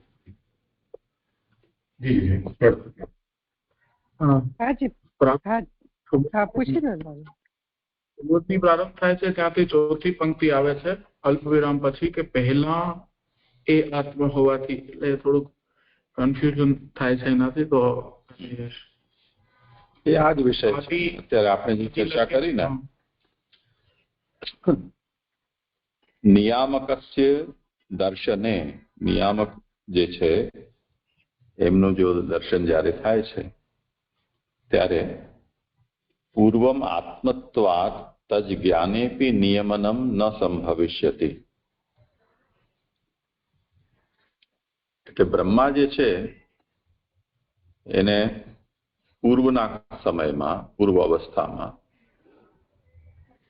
એને એ જાતનો બોધ નથી કે હું બ્રહ્મથી પૃથક છું. તો જેને ભગવાનથી પૃથક હોવાનો બોધ જ નથી, એના અંદર નિયામકત્વ એટલે નિયમ્યત્વ આવી જ ન શકે. જેમ માતાના ગર્ભમાં બાળક હોય તો એ બાળક માતાથી ભિન્ન નથી. ભિન્ન નહીં હોવાને કારણે એમાં આ માતાને આ એનું સંતતિ કે આ એની નિયામિકા અને આ નિયમ્ય એ જાતનો ભેદ એમાં સંભવ થતો નથી. તો એ કહી રહ્યા છે કે પૂર્વમ આત્મત્વાત તજ જ્ઞાનેપી નિયમનમ ન સંભવિષ્યતિ. હું પહેલે પરબ્રહ્મના ગર્ભમાં પ્રકટ થયો અને તે વખતે હું આત્મા હોવાથી એ જ્ઞાન હોવા છતાં પણ મારું નિયમન સંભવ નથી થતું. હા, એટલે મને કન્ફ્યુઝન એટલે થયું કે અહીંયા અનુસ્વાર આપ્યું છે ને, એટલે કે પહેલા કે પહેલા એમ, એટલે એનો અર્થ કેવી રીતે કરવો. અને જે આ જે કરે ને, જો કે આ ભગવાન તે જ છે, જે સર્જનાર છે તે જ બદ્ધ છે. તો જે સર્જનાર છે તે જ બદ્ધ છે, એમાંથી બ્રહ્માજીને સમજવાના બધા જ, આપણે બધા જ આવીશું. એટલે ભગવાન જે સર્જે છે એ બધા બદ્ધ છે, એવી રીતે આપણે સમજ. ભગવાન જ અંશરૂપથી પ્રકટ થયા છે એ અર્થમાં ભગવાન જ સૃષ્ટા છે અને ભગવાન જ નિયમ્ય પણ છે એ અર્થમાં. જી મને પણ એ જ પ્રશ્ન હતો પ્રણામ, કે ભગવાન પણ તે છે જે સર્જનાર છે, એટલે ભગવાન જ સર્જનાર છે ને, બદ્ધ એટલે અંશ તરીકે આપણે એ પણ પોતે બદ્ધ પણ એ જ છે, એ રીતે જ લેવાનું ને છે. હા, યહ સૃષ્ટા સ એવ બદ્ધઃ. થયું. પ્રણામ.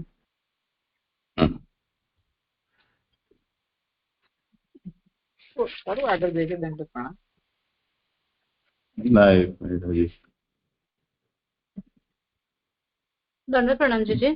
આમ તો અહીંયા પુરુષોત્તમ સહસ્ત્રનું નામ આદિ કરતા પણ આમ તો આગળના શ્લોકોમાંથી આવી જ રહ્યું છે, પણ નામ ચંદ્રિકામાં આ શ્લોકનો ઉલ્લેખ કર્યો છે. આમાં છે, આખો શ્લોક જ છે, પણ ગઈકાલે આવી ગયું છે.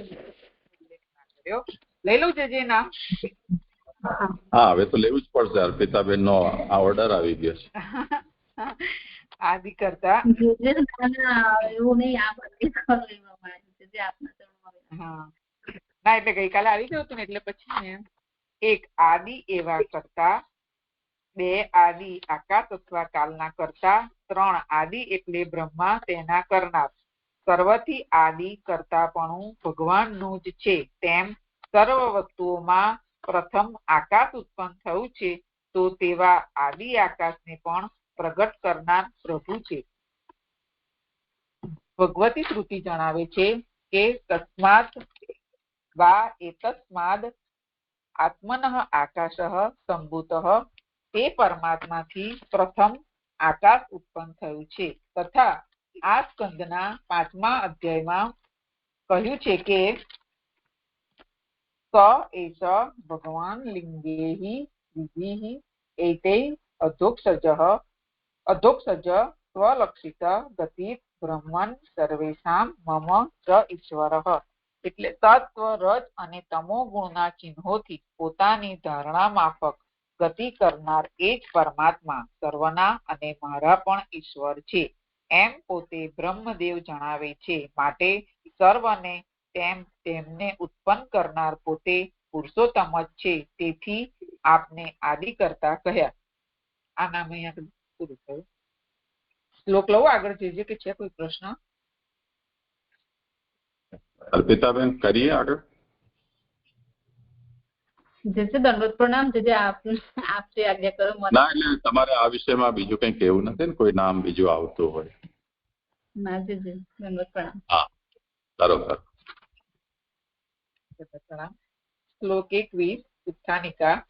એ પ્રમાણે 4 પ્રશ્નોના ઉત્તર આપીને શ્લોક 2 માં કરેલ 6 પ્રશ્નોનો ઉત્તરનો નીચેના શ્લોકથી આરંભ કરે છે.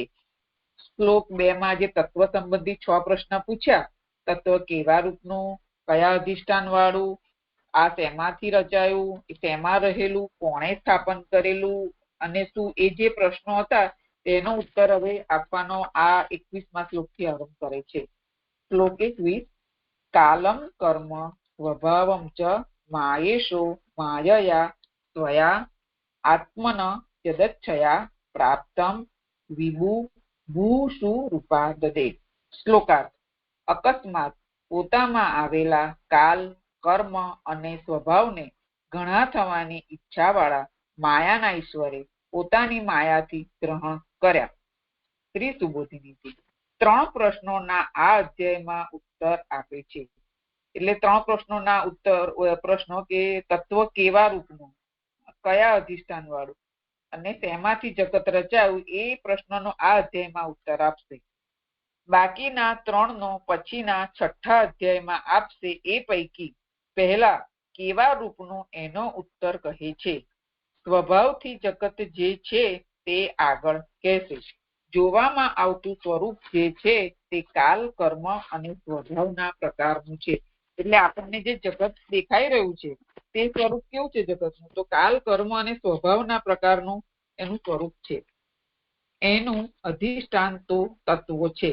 માં ફૂટનોટ 1 અધિષ્ઠાન એટલે જગતનું અધિષ્ઠાન, એટલે જગત જેમાં સ્થિત છે તે. એટલે તેનું અધિષ્ઠાન શું છે? તો એનું અધિષ્ઠાન એ તત્વો છે. એ કાલાદિ સાથેના ભગવાનની સૃષ્ટિ એઓની બનેલી છે. ફૂટનોટ 2 એઓની એટલે તત્વોની. એટલે કાલ આદિ સાથેની જે ભગવાનની સૃષ્ટિ જે છે એ તત્વોની બનેલી છે. એ સંબંધમાં બધું જગત કાલ, કર્મ અને સ્વભાવ વાળું થવાનું કારણ ભગવાને કાલ, કર્મ અને સ્વભાવનું કરેલ ગ્રહણ છે. એટલે કાલ, કર્મ અને સ્વભાવ વાળું જે જગત આપણે જે જણાઈ રહ્યું છે તેનું કારણ શું છે? તો ભગવાને જે આ કાલ, કર્મ અને સ્વભાવને ગ્રહણ કર્યા એ એનું કારણ છે કે જેનાથી આપણને કાલ, કર્મ અને સ્વભાવ વાળું આપણને જણાઈ રહ્યું છે. કારણ કે આ કાલ, કર્મ અને સ્વભાવ અક્ષરમાંથી છૂટા થયેલા ભગવાનના અમુક રૂપો સર્વત્ર ભ્રમણ કરે છે. એઓ અકસ્માત ભગવાનની સમીપ આવ્યા ત્યારે ભગવાને એઓને ગ્રહણ કર્યા. એટલે અન્ય ગુણો અને માયાનું જે પ્રાગટ્ય ભગવાનમાંથી થયું, પણ કાલ, કર્મ અને સ્વભાવ એ અક્ષરમાંથી છૂટા પડેલા અને એ બધા ભગવાનના રૂપો છે. અને એ બધા રૂપો કાલ, કર્મ અને સ્વભાવ એ સર્વત્ર એટલે કે બધે જ વ્યાપક છે.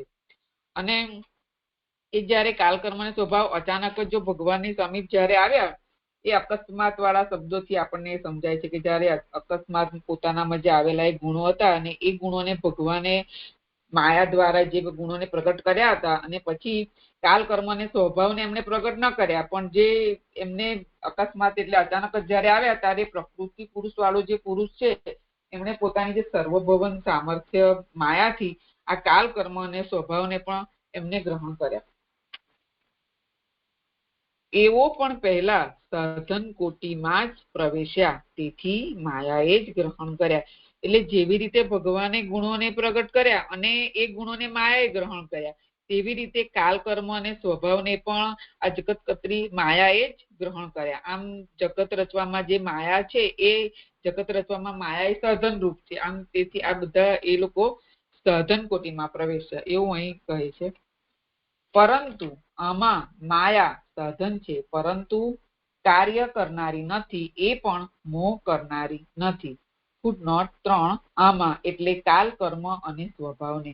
એટલે અહીંયા આગળ એવું કે છે કે કાલ કર્મ અને સ્વભાવને ગ્રહણ કરવામાં માયા એ સાધન રૂપ છે, પણ માયા એ કાર્ય કરનારી નથી. એટલે કે માયા એ કર્તા રૂપ નથી, એ પણ મોહ કરનારી નથી. એટલે એ વ્યામોહિકા માયા નથી, પણ ભગવાનની પોતાની છે. એટલે ભગવાનની સર્વભવન સ્વકીયા જે સર્વભવન સામર્થ્યવાન માયા જે છે, ભગવાનની શક્તિ રૂપા માયા છે અને આ માયાને વશ રાખનાર છે. એટલે ભગવાન એ માયાને વશ રાખનાર છે, પણ માયાની સ્થિતિ પ્રાપ્ત કરેલા નથી. એટલે કાલ કર્મ અને સ્વભાવને પ્રભુએ જે ગ્રહણ કર્યા અને પછી જે સાધન તરીકે માયા બતાવી અને માયાને એ બધાએ માયાએ ગ્રહણ કર્યા એ બધાને.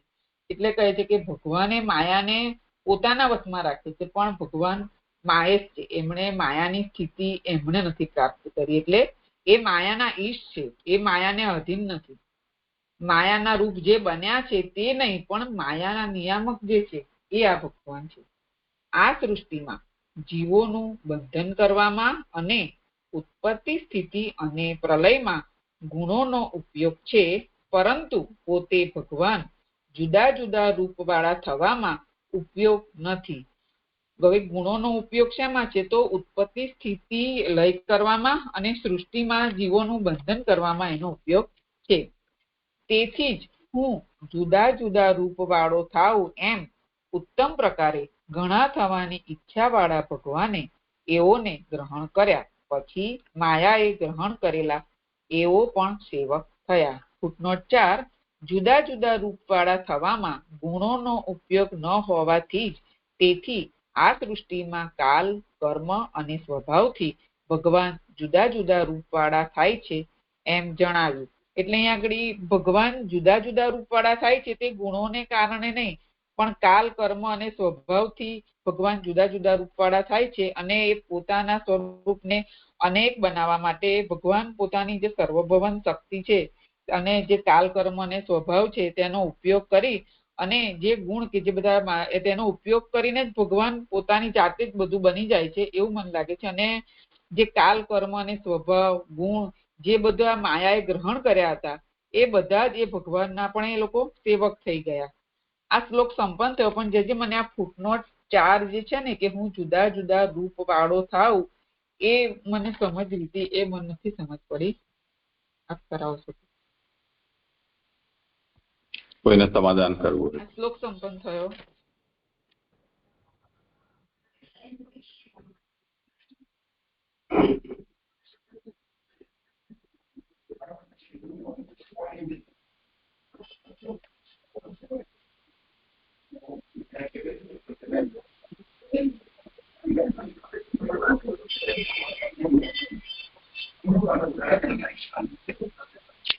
અંતમાં જે આમ આજ્ઞા કરી ને કે અસ્યામ સૃષ્ટૌ જીવાનામ બંધને ઉત્પત્તિ સ્થિતિ પ્રલયેષુ ચ ગુણાનામ ઉપયોગો ન તો સ્વસ્ય નાનાત્વે.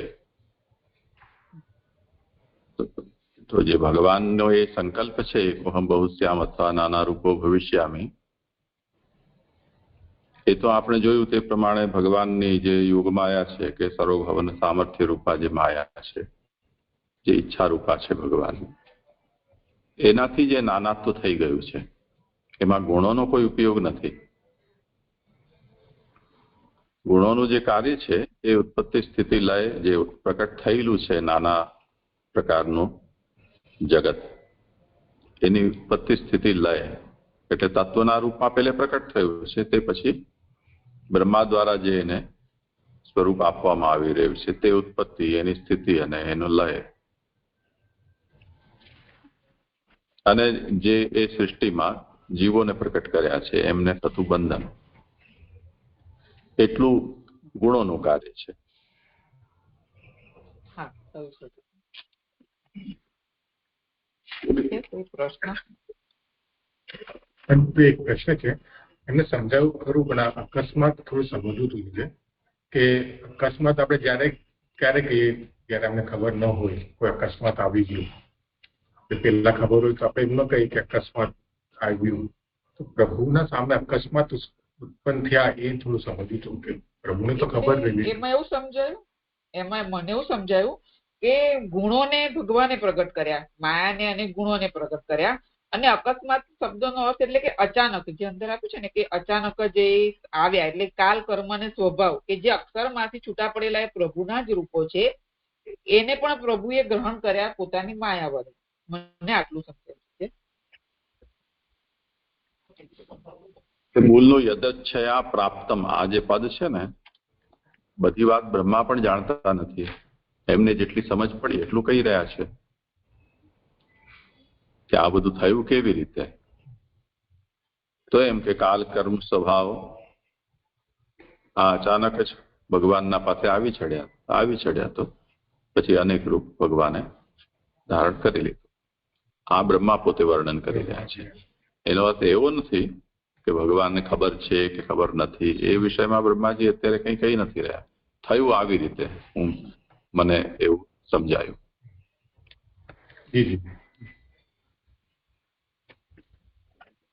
હા જી દંડવત પ્રણામ. એટલે એનો મીનિંગ એક જ મિનિટ પિંકી આને રિલેટેડ છે. એટલે આજે શું કરીને વ્યવસ્થા જળવાશે. સોરી જે એટલે અહીંયા જે યદ્રચ્છા જે બ્રહ્માજી પોતાના ઓપિનિયન થી આ કહી રહ્યા છે એવું સમજવાનું. બ્રહ્માજી કહી રહ્યા છે તો એમનો જ ઓપિનિયન કહેવાશે ને, બીજો કોનો કહેવાય? એટલે એકચ્યુઅલ નથી થયું આવી રીતે ને કહી રહ્યા છે એમ મારું પૂછવાનું. થયું છે કે નથી થયું એ મુદ્દો નથી. ભગવાનને ખબર ન હતી ને આ કાલક્રમ સ્વભાવ આવી ચડ્યા એવું આમનો પ્રશ્ન હતો. એનો આ ઉત્તર છે.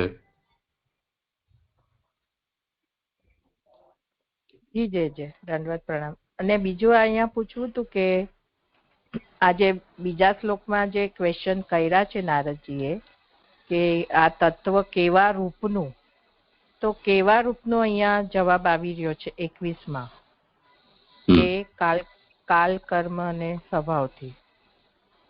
અને અધિષ્ઠાન કોણ? તો તત્વો. એ જવાબ આવી ગયો ને, એટલે પહેલાનો બીજાનો. અને શેમાંથી રચાયું? એટલે એમાં ભગવાને જે ગુણો, માયા, એમની સર્વભવન સામર્થ્ય રૂપા શક્તિ, એવી રીતે અને કાલ કર્મ સ્વભાવ એનાથી રચાયું. મને આટલી સમજ છે. બીજું હોય તો બીજું સમજાવું. બીજા આ રીતે જવાબ સમજી શકાય ને 3 ક્વેશ્ચન નારદજી. હા જે દંડવત પ્રણામ. જે દંડવત પ્રણામ. અહીંયા કહ્યું કે સેકન્ડ લાસ્ટ લાઈનમાં 154 પાને કે એવો પણ પહેલા સાધન કોટીમાં જ પ્રવેશ્યા, તેથી માયાએ જ ગ્રહણ કર્યા. એટલે આ કાલ કર્મ સ્વભાવ પણ પહેલા સાધન કોટીમાં જ પ્રવેશ્યા એટલે શું છે એ નહીં સમજાયું.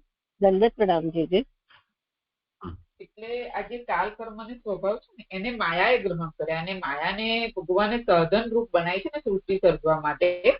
એટલા માટે એ કાલ કર્મ સ્વભાવ પણ પહેલા માયામાં પ્રવેશ કર્યો, એટલે એને પણ સાધન કોટીમાં જ પ્રવેશ્યા અને તેથી માયાએ જ ગ્રહણ કર્યા. એટલે આમ માયા સાધન છે. માયા એ સાધન છે, એ કરનારી નથી, કાર્ય નથી કરતી, એ કરતા નથી. કરે છે તો બધું ભગવાન જ. માયામાં એ ગ્રહણ કર્યા અને પછી એમાં પ્રવેશ્યા એટલે સાધન કોટીમાં. મને આટલું સમજાય છે. હા જી થયું. દંડવત પ્રણામ. કહેવાનો અભિપ્રાય એ છે કે આ બધું સ્વતંત્ર રીતે નથી થયું. ભગવાન એમાં નિયામક છે અને એમને આને એક ઉપકરણના રૂપમાં કે રો મટીરિયલના રૂપમાં વાપર્યા છે. તો જેમ સ્વભાવવાદીઓ કે અજાતિવાદ એમ કહે છે કે આ બધું પોતાને મેળે થતું રહે છે, થયું કર્યું છે, એવી રીતે આ નથી થયું.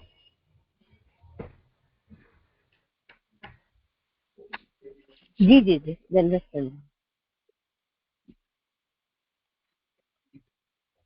પ્રશ્ન કરું આગળ જઈએ. કરું ને? હા કરો.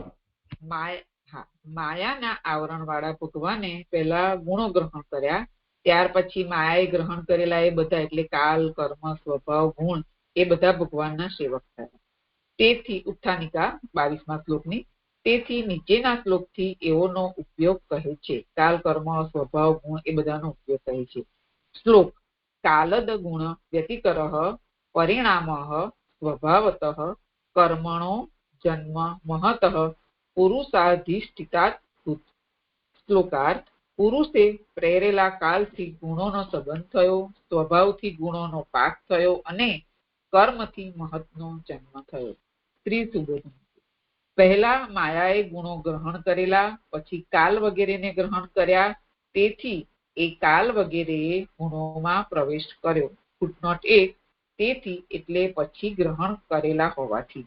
એટલે પહેલા માયાએ ગુણોને ગ્રહણ કર્યા, પછી કાલ, કર્મ, સ્વભાવ એને એક ગુણોમાં પ્રવેશ કર્યો, પછી કાલથી ગુણોનો વ્યતિકરહ સંબંધ થયો. એટલે મૂળમાં જે કાલદ ગુણ વ્યતિકરહ થી તે સમજાવે છે કે કાલથી ગુણોનો સંબંધ થયો. ત્યાર પછી સ્વભાવના સંબંધથી કાલના સંબંધ વાળા ગુણોનો પાક થયો. આમ કાલ અને ગુણોનો સ્વભાવ સાથે સંબંધ થયો અને ત્યારે એ કાલના સંબંધ વાળા જે ગુણો છે એમનો પાક થયો, એટલે કે એ ગુણો પરિપક્વ થયા, એક કાર્ય કરવા માટે ગુણો પરિપક્વ થયા. ત્યાર પછી પણ જન્મનું કારણ કર્મ એમાં મળ્યું, એટલે પાકી થયેલ એ વસ્તુ કર્મના સંબંધને લીધે 3 ગુણોના કાર્ય જન્મરૂપ થઈ. એટલે જે ગુણોમાં એમાં પાક થયો અને એમાં જે એમાં ગુણોમાં વિકાર આવ્યો અને જન્મનું કારણ કર્મ નો એમાં પ્રવેશ થયો અને એમાં કર્મ મળ્યું, એટલે જે પાકી થયેલી વસ્તુ હતી એ કર્મના સંબંધથી એમાં કર્મનો પ્રવેશ થવાથી એ ગુણોના કાર્યનો જન્મરૂપ એટલે કે જગતના કાર્ય રૂપે થઈ. હવે અહીંયા આ બીજી નંબરનું જે ફૂટનોટ છે ને જે એ આગળ 23મા શ્લોકની ઉત્થાનિકા સાથે જોડાય છે અને એનો સારાંશ કહીને આગળ છે, તો હું લઈ લઉં. શું કરું તમે જણાવો, મને આજ્ઞા કરો એમ કરું. આપે સુધરાયું હતું લાસ્ટ ટાઈમ. અચ્છા 2 નંબર. હા, એટલે આ શ્લોકમાં છે ને 2 નંબર એમાં છેલ્લી લાઈન છે 155 નંબર પર, ત્યાંથી લઈ અને આ બીજા નંબરની ફૂટનોટ 23મા શ્લોક જોડે જોડવાની છે એવું આપણે કરાયું હતું. 155ના પેજ પર નીચેની લાઈન છે ને જે એ પણ 23ની ઉત્થાનિકા છે એમાં આપણે આજ્ઞા કરી હતી અને બીજા નંબરની ફૂટનોટ પણ 23મા શ્લોકની ઉત્થાનિકા છે એવું આપણે કરીએ છીએ. એટલે શ્લોક અહીંયા પૂર્ણ થઈ જાય છે, મહદ એમ કહેવાય છે એવું ત્યાંથી ત્યાં શ્લોક સંપન્ન થાય છે એવું આપણે કરાવેલું છે.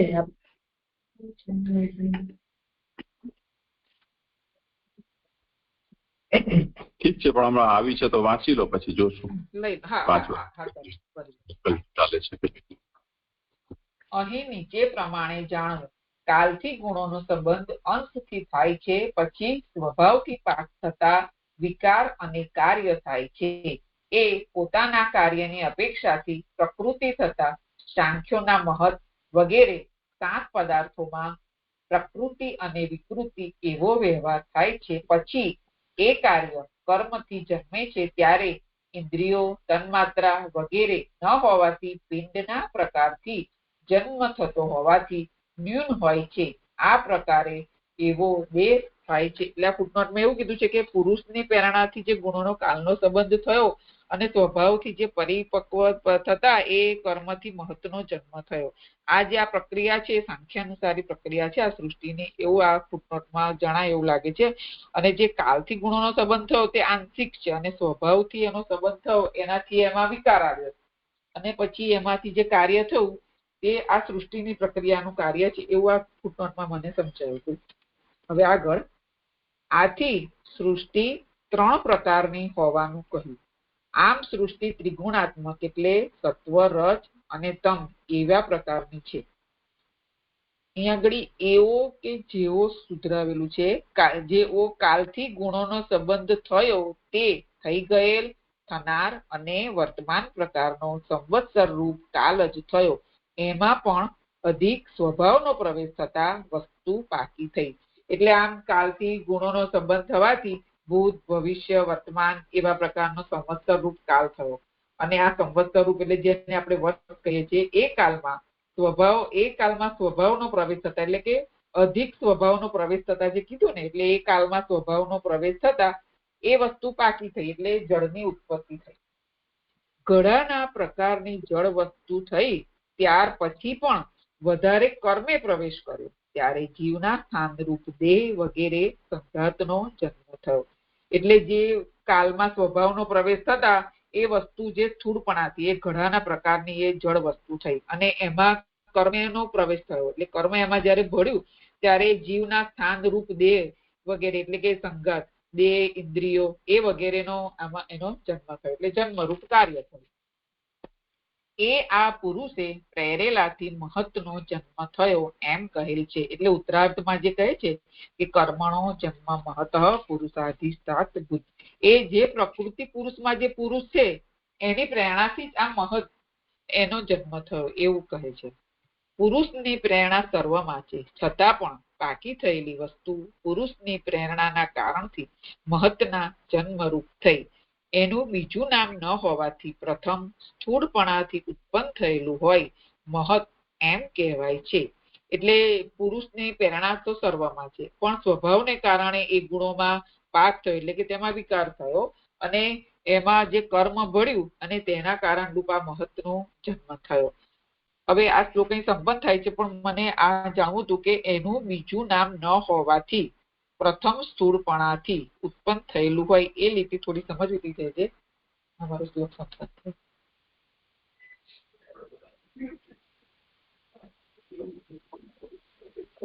ગઈ વખતે જે સુધરાવ્યું હશે ને એના પછીથી નવીન અત્યારે સંપાદિત થયેલું ગ્રંથ આવ્યો છે આ વર્ષમાં જ.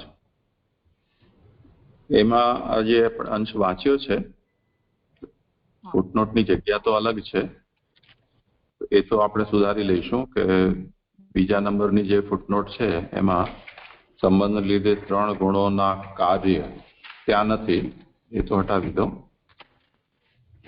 પણ એ પ્રમાણે એના ઉપર છે, છેલ્લેથી બીજી લાઈન છે ને એ પ્રમાણે. તો હવે અત્યાર સુધી આ મહત થયું ત્યાં સુધીની જે પ્રક્રિયા બતાવી એના ઉપર આ નોટ છે કે એ પ્રમાણે એક જીવનો કાલ, કર્મ અને સ્વભાવથી દેહ સાથે સંબંધ થયાનું જણાવ્યું. એના ઉપર પુરુષોત્તમજી આ જણાવે છે કે અહીં નીચે પ્રમાણે જાણવું. એ હવે તમે જાણી લો. 2 નંબર વાંચી લો. હા, 2 નંબરની ફૂટનોટ ફરી કરી દઉં જોઈએ. હા, ફરી કરી. અહીં નીચે પ્રમાણે જાણવું. કાલથી ગુણોનો સંબંધ અંશથી થાય છે, પછી સ્વભાવથી પાક થતા વિકાર અને કાર્ય થાય છે. એ પોતાના કાર્યની અપેક્ષાથી પ્રકૃતિ થતા સાંખ્યોના મહત્વ વગેરે 7 પદાર્થોમાં પ્રકૃતિ અને વિકૃતિ એવો વ્યવહાર થાય છે. પછી એ કાર્ય કર્મથી જન્મે છે, ત્યારે ઇન્દ્રિયો, તન્માત્રા વગેરે ન હોવાથી પિંડના પ્રકારથી જન્મ થતો હોવાથી દ્યુન હોય છે. આ પ્રકારે એવો દેહ થાય છે. તો આ થઈ ગયું ને, તદા જીવાધિષ્ઠિત દેહાદિ સંઘાતસ્ય જન્મ ભવતિ. ત્યાં સુધીનો આ છે.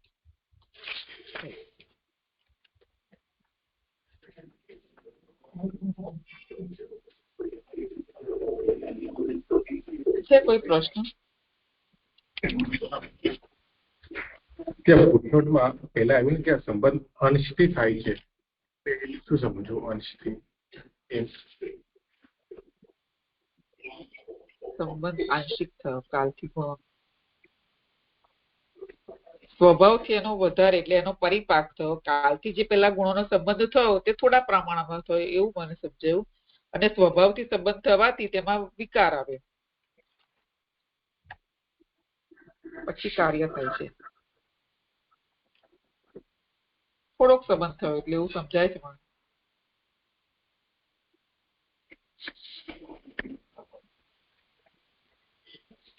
શું છે વિષય? હા, બીજી ફૂટનોટમાં આવ્યું છે કે કાલથી ગુણોનો સંબંધ અંશથી થાય છે. અંશથી કેમ એ સમજ.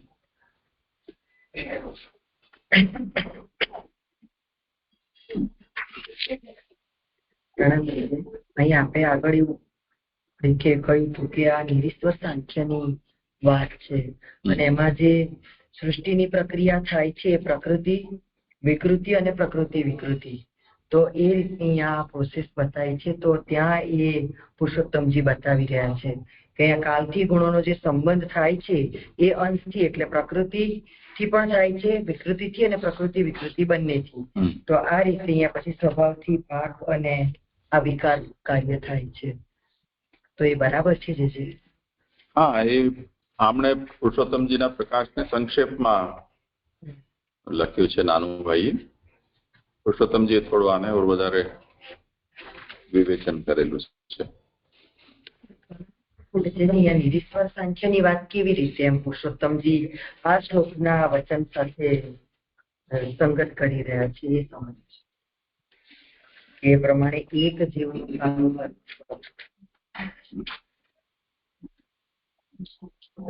તો એટલે મહતની ઉત્પત્તિ કઈ રીતે થઈ એ વિષય સુધીનું આ નિરૂપણ થયું છે. અને એ નામ એનું મહત શા માટે પડ્યું એટલું છે મહાપ્રભુજીએ સમજાવ્યું. મહતો જન્મ અભૂત એટલે મહતો જન્મ જાતમ તસ્ય હિ નામાંતરા ભાવાત પ્રથમમ સ્થૂલતયા ઉત્પન્નમ મહદિતિ ઉચ્યતે. તે વખતે આનું કોઈ નામ પણ નક્કી નતું થયું, એટલે મોટું હતું એટલે મોટું, જેમ આપ કોઈ પણ જાડો પાડો તો મોટું કહી દઈએ એવી રીતે એને મહત નામથી ઓળખાતું થઈ ગયું. અને એ રીતે એક જીવ છે એને કાલકર્મ સ્વભાવથી દેહ સંબંધ થયું એવું નિરૂપણ અહીંયા સુધી કરવામાં આવ્યું. અત્રેદમ બોધ્યમ, અત્રેદત બોધ્યમ. આ જણાવું કે કાલેન ગુણાનામ સંપર્કો અંશતો જાયતે. ગુણોને જે સંબંધ છે એ કાલનો અંશતઃ થાય છે. અંશતઃ થાય છે એટલે જેટલી આવશ્યકતા એ ગુણોની અંદર વિકાર કરવા માટે આવશ્યક છે એટલો જ એનો સંબંધ થાય છે. જેમ અલાર્મ વાગે છે તો અંશતઃ જગાડવા પૂરતું જ કામ છે એટલું તો થાય, તો એનાથી મનુષ્યનું કાર્ય થઈ ગયું.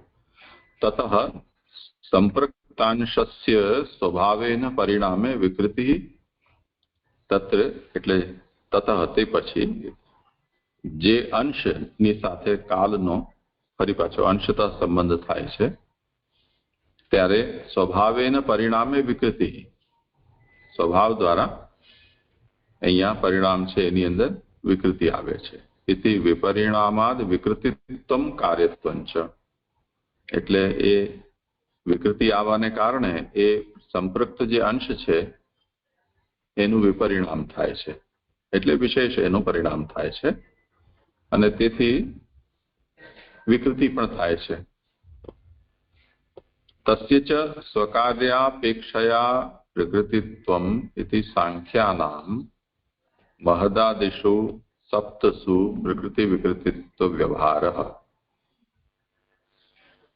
એમાં જે ગુણોનું કાર્ય છે અથવા પ્રકૃતિનું જે કાર્ય છે એમાં સ્વકાર્યાપેક્ષયા પ્રકૃતિત્વમ, એટલે પ્રકૃતિ એના ગુણો, એ ગુણ જ કોઈક ને કોઈક રૂપમાં પરિણમ્યા છે એટલે એની અંદર પ્રકૃતિનો અંશ તો છે જ.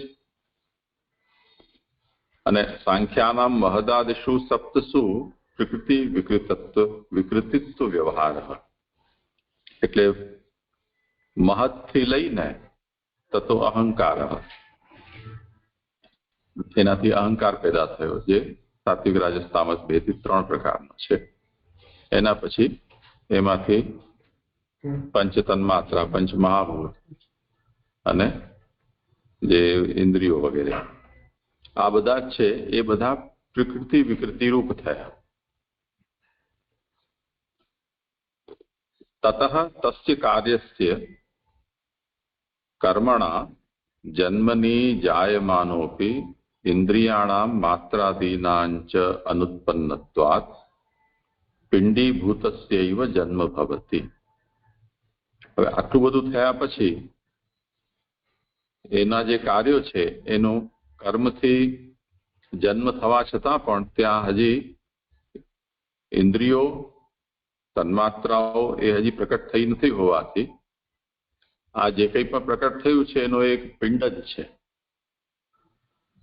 જેમ સામાન્યતયા જે કોઈ પણ જન્મની પ્રક્રિયા ગર્ભમાં થાય છે એમાં પ્રારંભિક અવસ્થામાં પિંડ સ્વરૂપ હોય છે, તે પછી તેમાંથી ધીરે ધીરે ઇન્દ્રિયો પ્રકટ થતી હોય છે. તો પિંડીભૂતસ્યૈવ જન્મ ભવતિ તસ્ય સ્થૂલતયા ઉત્પત્તિ, એટલે આની સ્થૂલ રૂપથી ઉત્પત્તિ અહીંયા કહી છે. અનેન પ્રકારેણ તાદૃશ દેહ સંબંધ ઉક્ત ઇત્યર્થઃ. આ રીતે આનો તે પ્રકારના દેહનો સંબંધ અહીંયા થાય છે. એ કહ્યું કે એવમ એકસ્ય જીવસ્ય કાલકર્મ સ્વભાવૈ દેહ સંબંધો નિરૂપિતઃ.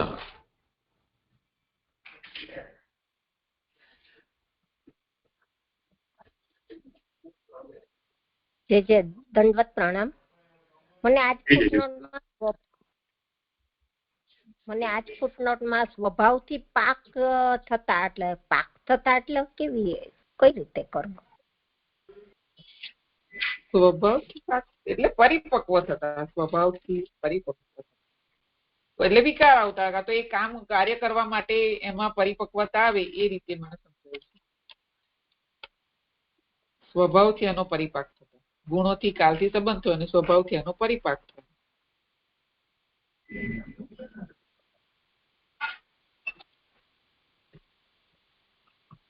બીજું કઈ છે?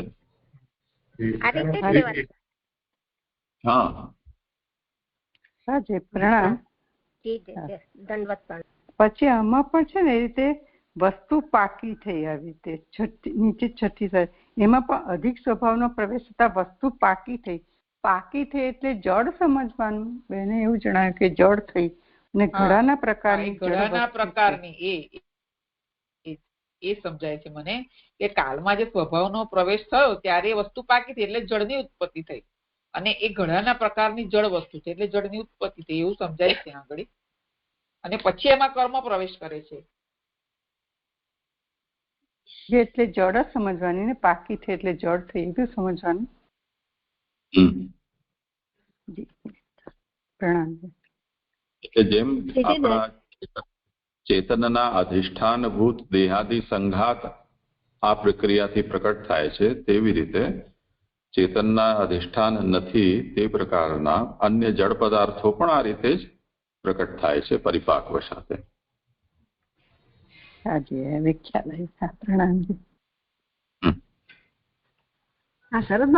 અહીં જરાક મને અહીં કહ્યું કે સાંખ્યનું મહત્વ, તો વૈદિક મહત્વ પણ વૈદિક મહતત્વથી પણ વૈદિક પ્રક્રિયાથી પણ જન્મે છે, મહતત્વમાંથી સૃષ્ટિ. અને અહીં સાંખ્યનું મહત્વ કહ્યું તો એમાં ભેદ ક્યાં હશે? સાંખ્યના મતમાં અને વૈદિક મતમાં મને ભેદ જરાક સમજવો હતો, સમજાવો તો પ્રસંગ હોય તો કરાવો, એ તો પછી વળી. વૈદિક તો મહત છે જ નહીં, વેદમાં આ પ્રક્રિયા બતાવવામાં જ નથી આવી. તો અહીં કેમ કહ્યું સાંખ્યનું મહત્વ? કેમ કે સાંખ્ય જ આ વાત શબ્દો પ્રકટ કર્યા છે. જી, પૌરાણિક સાંખ્ય છે, વૈદિક નથી. નિરીશ્વર સાંખ્યની વાત છે તો અહીં સાંખ્યમાં જ છે મહત્વ. જી, બધા સરખા છે, કોઈ મતલબ. આના પર એક પ્રશ્ન છે કે આપણે સમજવા માટે આપણે સમજ્યા હતા કે કાલ, કર્મ, સ્વભાવ, પ્રકૃતિ, પુરુષ, અક્ષર બ્રહ્મના પ્રકારો. પ્રકૃતિ પુરુષમાં હલચલ થાય એનાથી વિકૃતિ થઈને આ બધું થઈ જાય છે. આપણે હમણાં જોઈ આવ્યા કે 3 ગુણ કાલ, કર્મ, સ્વભાવ મળીને પાકીને પ્રકૃતિ થઈ અહીંયા, અને પછી વિકૃતિ પણ થઈ. હજી પુરુષનું હજી આમાં કઈ આવ્યું નથી ને વિજય. કે આપણે પહેલા એમાં એવું જોયા હતા કે પ્રકૃતિ પુરુષમાં મળીએ ત્યારે હલચલ થાય, એનાથી પછી આ બધી વિકૃતિ રૂપ સૃષ્ટિ પ્રગટ થાય છે. એને જ મારે ખાલી થોડું જોડવું હતું પુરુષ સાથે. પુરુષનું તો હજી આમાં કઈ એવું નથી સંબંધ, કારણ કે હજી સ્થૂલ રૂપ જ બધું ચાલી રહ્યું છે. એ તો આદ્ય પુરુષ આવી ગયો ભગવાન, હવે ત્યારે જે પ્રકૃતિ આના આગળના શ્લોકમાં આવ્યું ને, આત્મન યદ્રચ્છયા પ્રાપ્તમ વિભુભૂષ રૂપાદદે, એમાં એ જ વિષય આવ્યો ને કે આ કાલ કર્મ સ્વભાવ આ બધા જયારે ભગવાન પાસે પહોંચ્યા તો ભગવાને એને ગ્રહિત કરી લીધા. તો એ જે ભગવાન છે એ જ અહીંયા પુરુષ સ્થાની છે.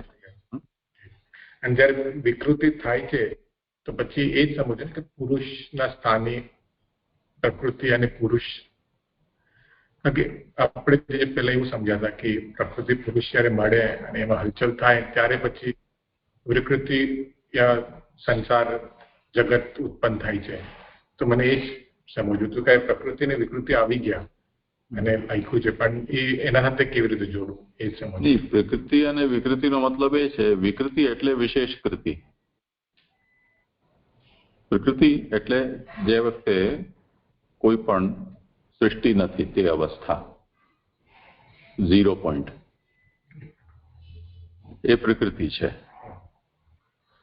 હવે જે પણ કોઈ પ્રક્રિયા માનો હલચલ થઈ, અહીંયા કાલકૃત ગુણક્ષોભ છે. તો ભગવાનની ઈચ્છાથી કાલનો અહીંયા સંપર્ક થયો અંશતઃ, એને કારણે આ બધું આગળ હલચલ મચી ગઈ. એ ભગવાનની ઈચ્છાથી, ભગવાનની ઈચ્છા છે એ કાલ રૂપમાં અહીંયા પ્રકટ થઈને પ્રકૃતિમાં એને હલચલ મચાવી દીધી. પછી એ પ્રકૃતિના જે બીજા સ્વરૂપો પ્રકટ થયા એ બધી વિકૃતિ કહેવાય છે.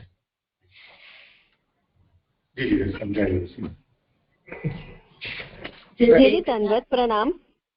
અહીંયા આગળ આ જે કીધું ને કે 4થી થી 5મી લાઈનમાં છે કે કાલ, જેમ કાલથી ગુણનો સંબંધ થયો તે થઈ ગયેલ થનાર અને વર્તમાન પ્રકારનો સંવત્સર રૂપ કાલ જ થયો.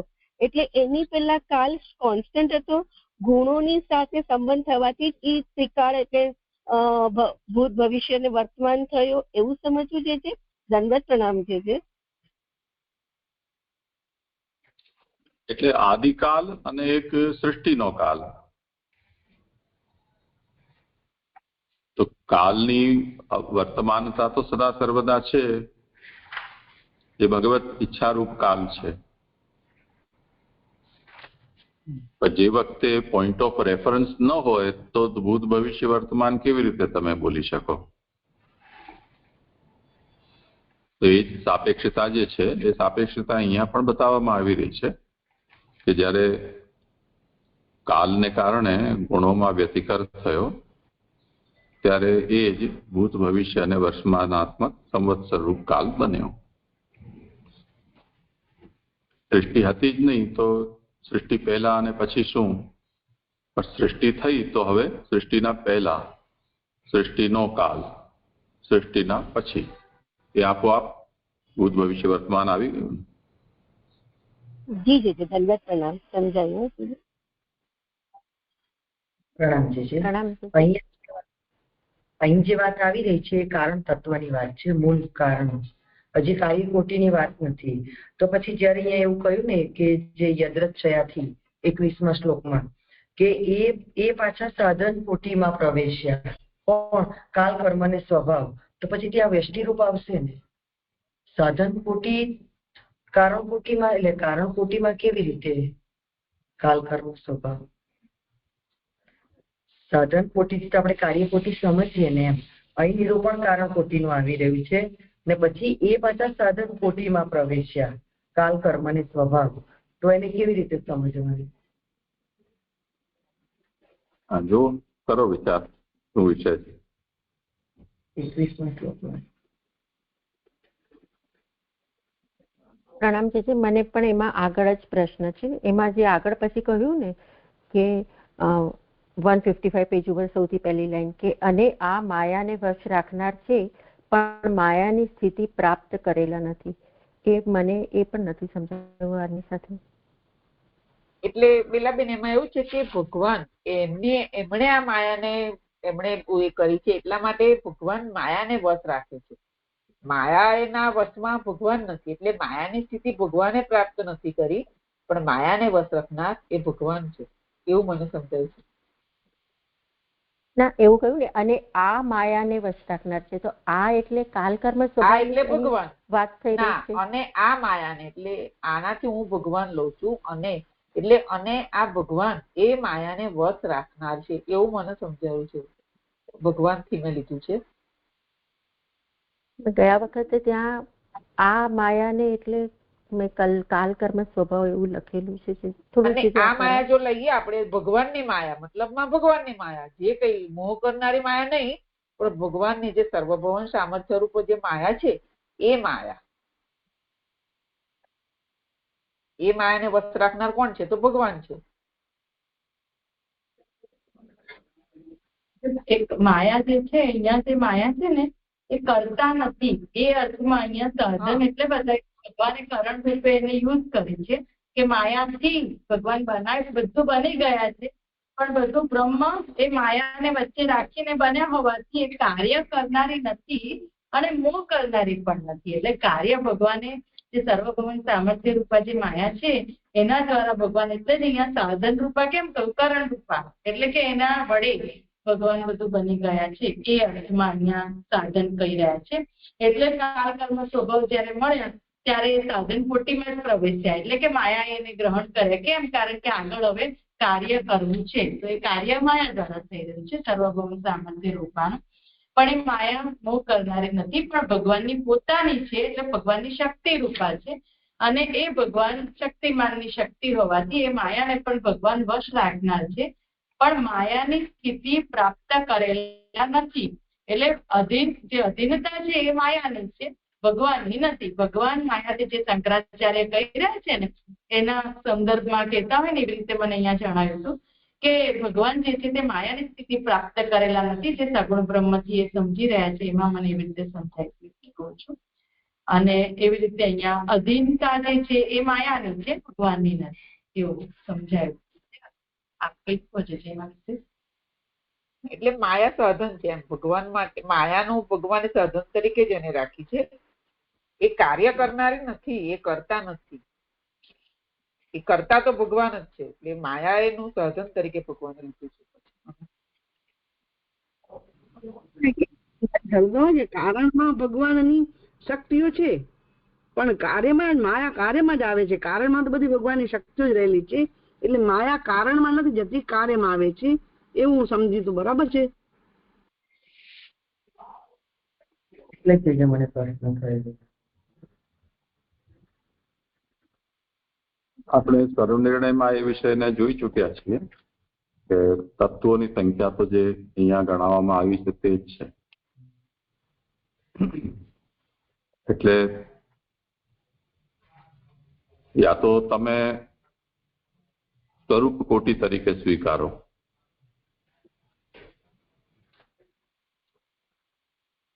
અથવા તો તમે એને કાર્યકોટીમાં માનો. પછી તો બે જ આપણી પાસે વ્યવસ્થા બચી ને. ભગવાનને તો આપણે અત્યારે અડતા નથી, તો ભગવાન તો આ બધાથી પર છે, એમને આપણે નથી સ્પર્શ કરવાનો, પરબ્રહ્મને. પછી અક્ષર, કાલ, કર્મ, સ્વભાવ, પ્રકૃતિ, પુરુષ, આ બધા અક્ષરના રૂપાંતર છે, એમાં આપણે કહી રહ્યા છીએ. તો જે પ્રકટ થઈ રહ્યા છે એ સદંશથી પ્રકૃતિ અને પ્રકૃતિના કાર્યભૂત આ બધા વિકારો છે. એ બધાને તત્વ શા માટે કહેવામાં આવી રહ્યા છે? તો એનું કારણ મહાપ્રભુ ત્યાં સમજાવે છે કે અંડભાવાત પૂર્વ આ પ્રકટ થયા હોવાથી, એટલે બ્રહ્માંડની સૃષ્ટિ પૂર્વ આ બધા પ્રકટ થયા એટલે એને તત્વ કયા છે. બીજો કોઈ એનો તત્વ કહેવા પાછળનો કોઈ હેતુ નથી.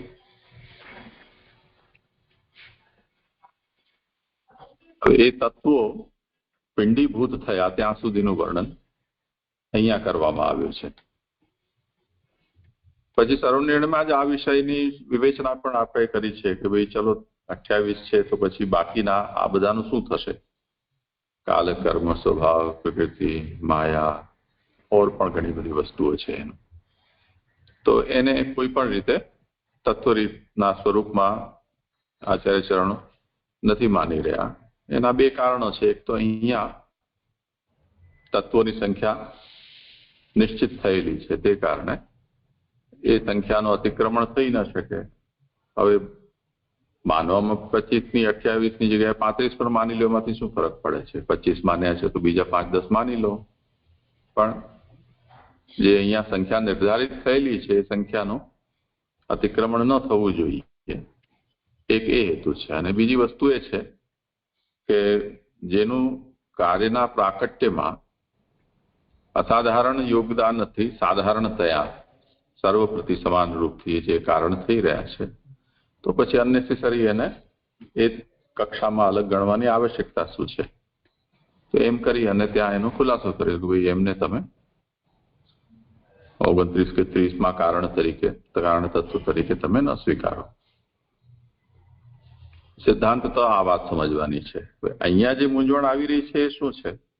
અહીંયા એમ કહી રહ્યા છે જીજી કે જ્યારે કાલ કર્મ અને સ્વભાવ અક્ષરમાંથી છૂટા પડ્યા ત્યારે ભગવાનના જે અમુક રૂપો સર્વત્ર ભ્રમણ કરે છે, એવો અકસ્માત એટલે ભગવાનની સમીપ પણ આવ્યા ત્યારે ભગવાને એવોને ગ્રહણ કર્યા, કાલ કર્મ સ્વભાવને. એવો પણ પહેલા સાધન કોટીમાં પ્રવેશ્યા. એટલે જે કાલ કર્મ સ્વભાવ છે એ જે અહીંયા જે કારણ કોટી રૂપ છે એ હવે સાધન કોટીમાં એમણે પ્રવેશ કર્યો. તો સાધન કોટીથી અહીંયા વ્યષ્ટિ રૂપ લેવાના, એમ એ જ વ્યષ્ટિ કાલ, એ જ વ્યષ્ટિ કર્મ. નહીં, વ્યષ્ટિની તો વાત જ નથી અહીંયા. વ્યષ્ટિનો તો કોઈ પ્રસંગ જ નથી ને. આ તો સૃષ્ટિના પણ પૂર્વની સમયની વાત થઈ રહી છે, તો વ્યષ્ટિ ક્યાંથી આવશે? તો પછી માયા ત્યાં સાધન કેવી રીતે બની? અહીંયા માયાનું સાધન તરીકે બતાવીને. હા, તો પછી ત્યારે સૃષ્ટિ પૂર્વ માયાની સાધન તરીકે, એટલે કરણ બનાવીને માયાને અહીંયા પેલા પ્રક્રિયા શું છે વાંચો તો સ્પષ્ટ થઈ જશે. હા, તો એવો પણ પહેલા સાધન કોટીમાં જ પ્રવેશ્યા, તેથી માયાએ જ ગ્રહણ કર્યું. પહેલાથી લો ને. પહેલા એવી રીતે વાત કરી કે જે અહીં જે તત્વ એટલે કેવા રૂપનું તત્વ એનું અહીંયા અધ્યાય ઉત્તર આપી રહ્યા છે. તો કે એમાં સ્વભાવથી જગત આગળ કે છે. હવે જે જોવામાં આવતું સ્વરૂપ જે છે તે કાલ કર્મ અને સ્વભાવના પ્રકારનું છે. એનું અધિષ્ઠાન તો તત્વો છે, એટલે તત્વ એનું અધિષ્ઠાન બન્યું. એ કાલાદિ સાથેના ભગવાનની સૃષ્ટિ એવોની બનેલી છે, એટલે કે તત્વોની બનેલી છે. એ સંબંધમાં બધું એ જગત કાલ કર્મ અને સ્વભાવ વાળું થવાનું કારણ ભગવાને કાલ કર્મ અને સ્વભાવનું કરેલ ગ્રહણ છે. એટલે પ્રભુએ રૂપ ધારણ કર્યું એ રૂપે, એ અર્થમાં. કારણ કે એમ કહીને કે છે કે આ કાલ કર્મ અને સ્વભાવ અક્ષરમાંથી છૂટા થયેલા ભગવાનના અમુક રૂપો સર્વત્ર ભ્રમણ કરે છે. એવો અકસ્માત ભગવાનની સમીપ પણ આવ્યા ત્યારે ભગવાને એવોને ગ્રહણ કર્યા. એવો પણ પહેલા સાધન કોટીમાં જ પ્રવેશ્યા, તેથી માયાએ જ ગ્રહણ કર્યા. પરંતુ આમાં માયા સાધન છે. પરંતુ માયા એ નહીં, માયા દ્વારા.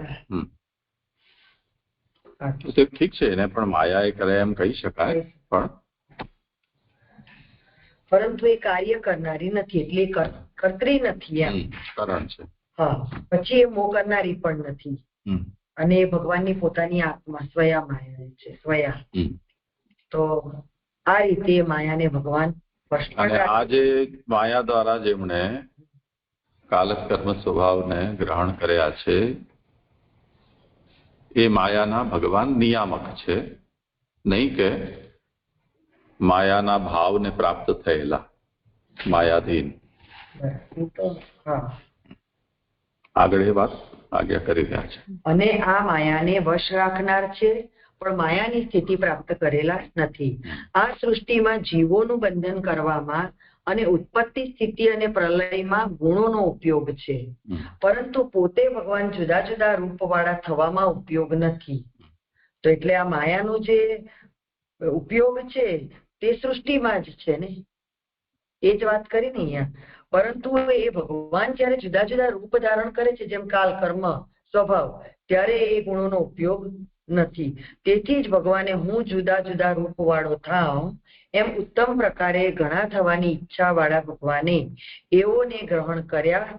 પછી માયાએ ગ્રહણ કરેલા એવો પણ સેવક થયા. એટલે ત્યાર પછીની વાત છે આ. પહેલા તો પ્રભુએ જયારે એકમ બહુશ્યામની વાત કરી ત્યારે તો માયાને એની સાથે કોઈ સંસર્ગ જ નથી.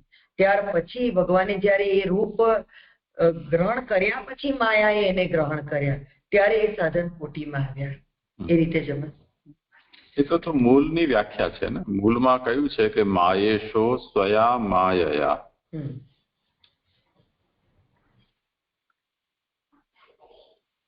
ભગવાન માયાના ઈશ છે. એમણે સ્વયા એટલે સ્વકીયા જે માયા છે એના દ્વારા કાલ કર્મ સ્વભાવ જે યદૃચ્છાથી પ્રાપ્ત થયા એમને એને ગ્રહણ કર્યા. તો આ જે શબ્દનો પ્રયોગ કરેલો છે બ્રહ્માજીએ કે સ્વયા માયયા માયેશ, એનો શું અર્થ? એને અહીંયા કહી રહ્યા છે કે માયા અહીંયા ભગવાનના માટે કારણરૂપ છે, કર્તૃ નથી.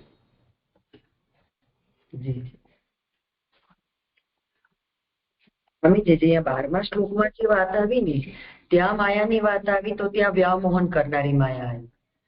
પછી 18-19 આપણે જે જોઈ ને ત્યાં જગત કર્ત્રી તરીકે બતાવી, અહીંયા સાધન રૂપા બતાવી.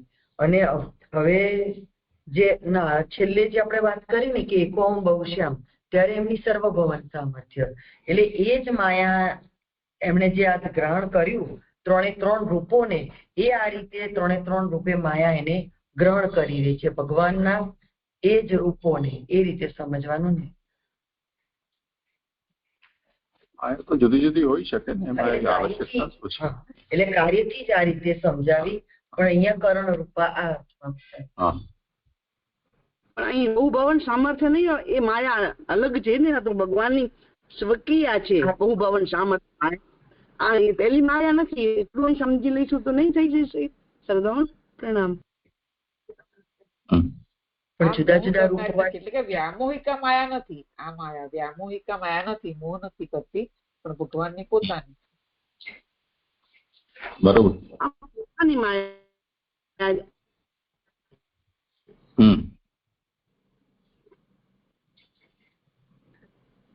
પોતાની માયા છે, આ સ્વકીયા છે.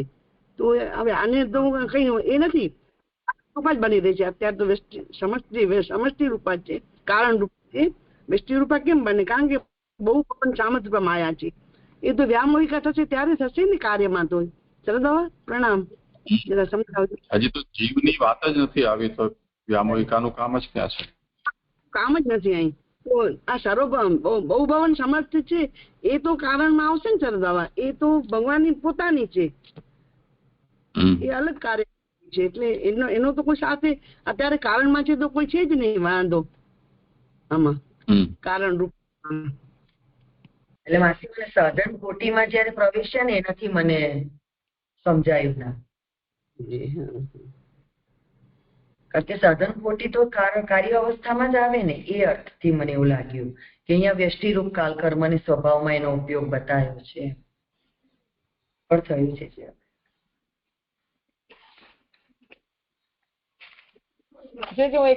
મને આ જાણવું હતું કે અત્યારે જે કીધું ને કે મહત એ સ્થૂળ છે, એટલે જે આગળના જે બધા તત્વો જે હતા એ બધા સૂક્ષ્મ અને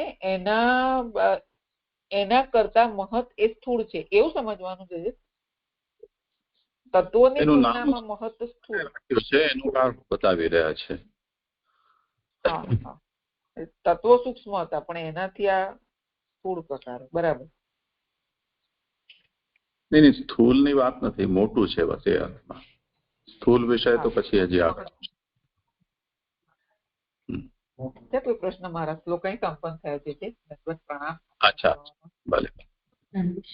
જે દંડવત પ્રણામ. આ જે સુનીતાબેન પૂછી રહ્યા છે બીજી ફૂટનોટ એ નિરીશ્વર સાંખ્યનું લેવાનું છે, જે પુરુષોત્તમજી કહી રહ્યા છે. આપે બી સમજાયું આખું, જે પ્રોસેસ એક સરખી જેવી લાગી. એટલે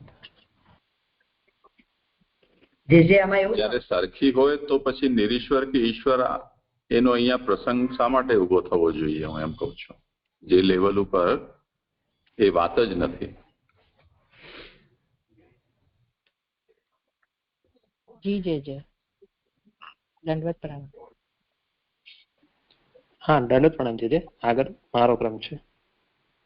હા, તો હવે કાલે જ લેજો. હા જી.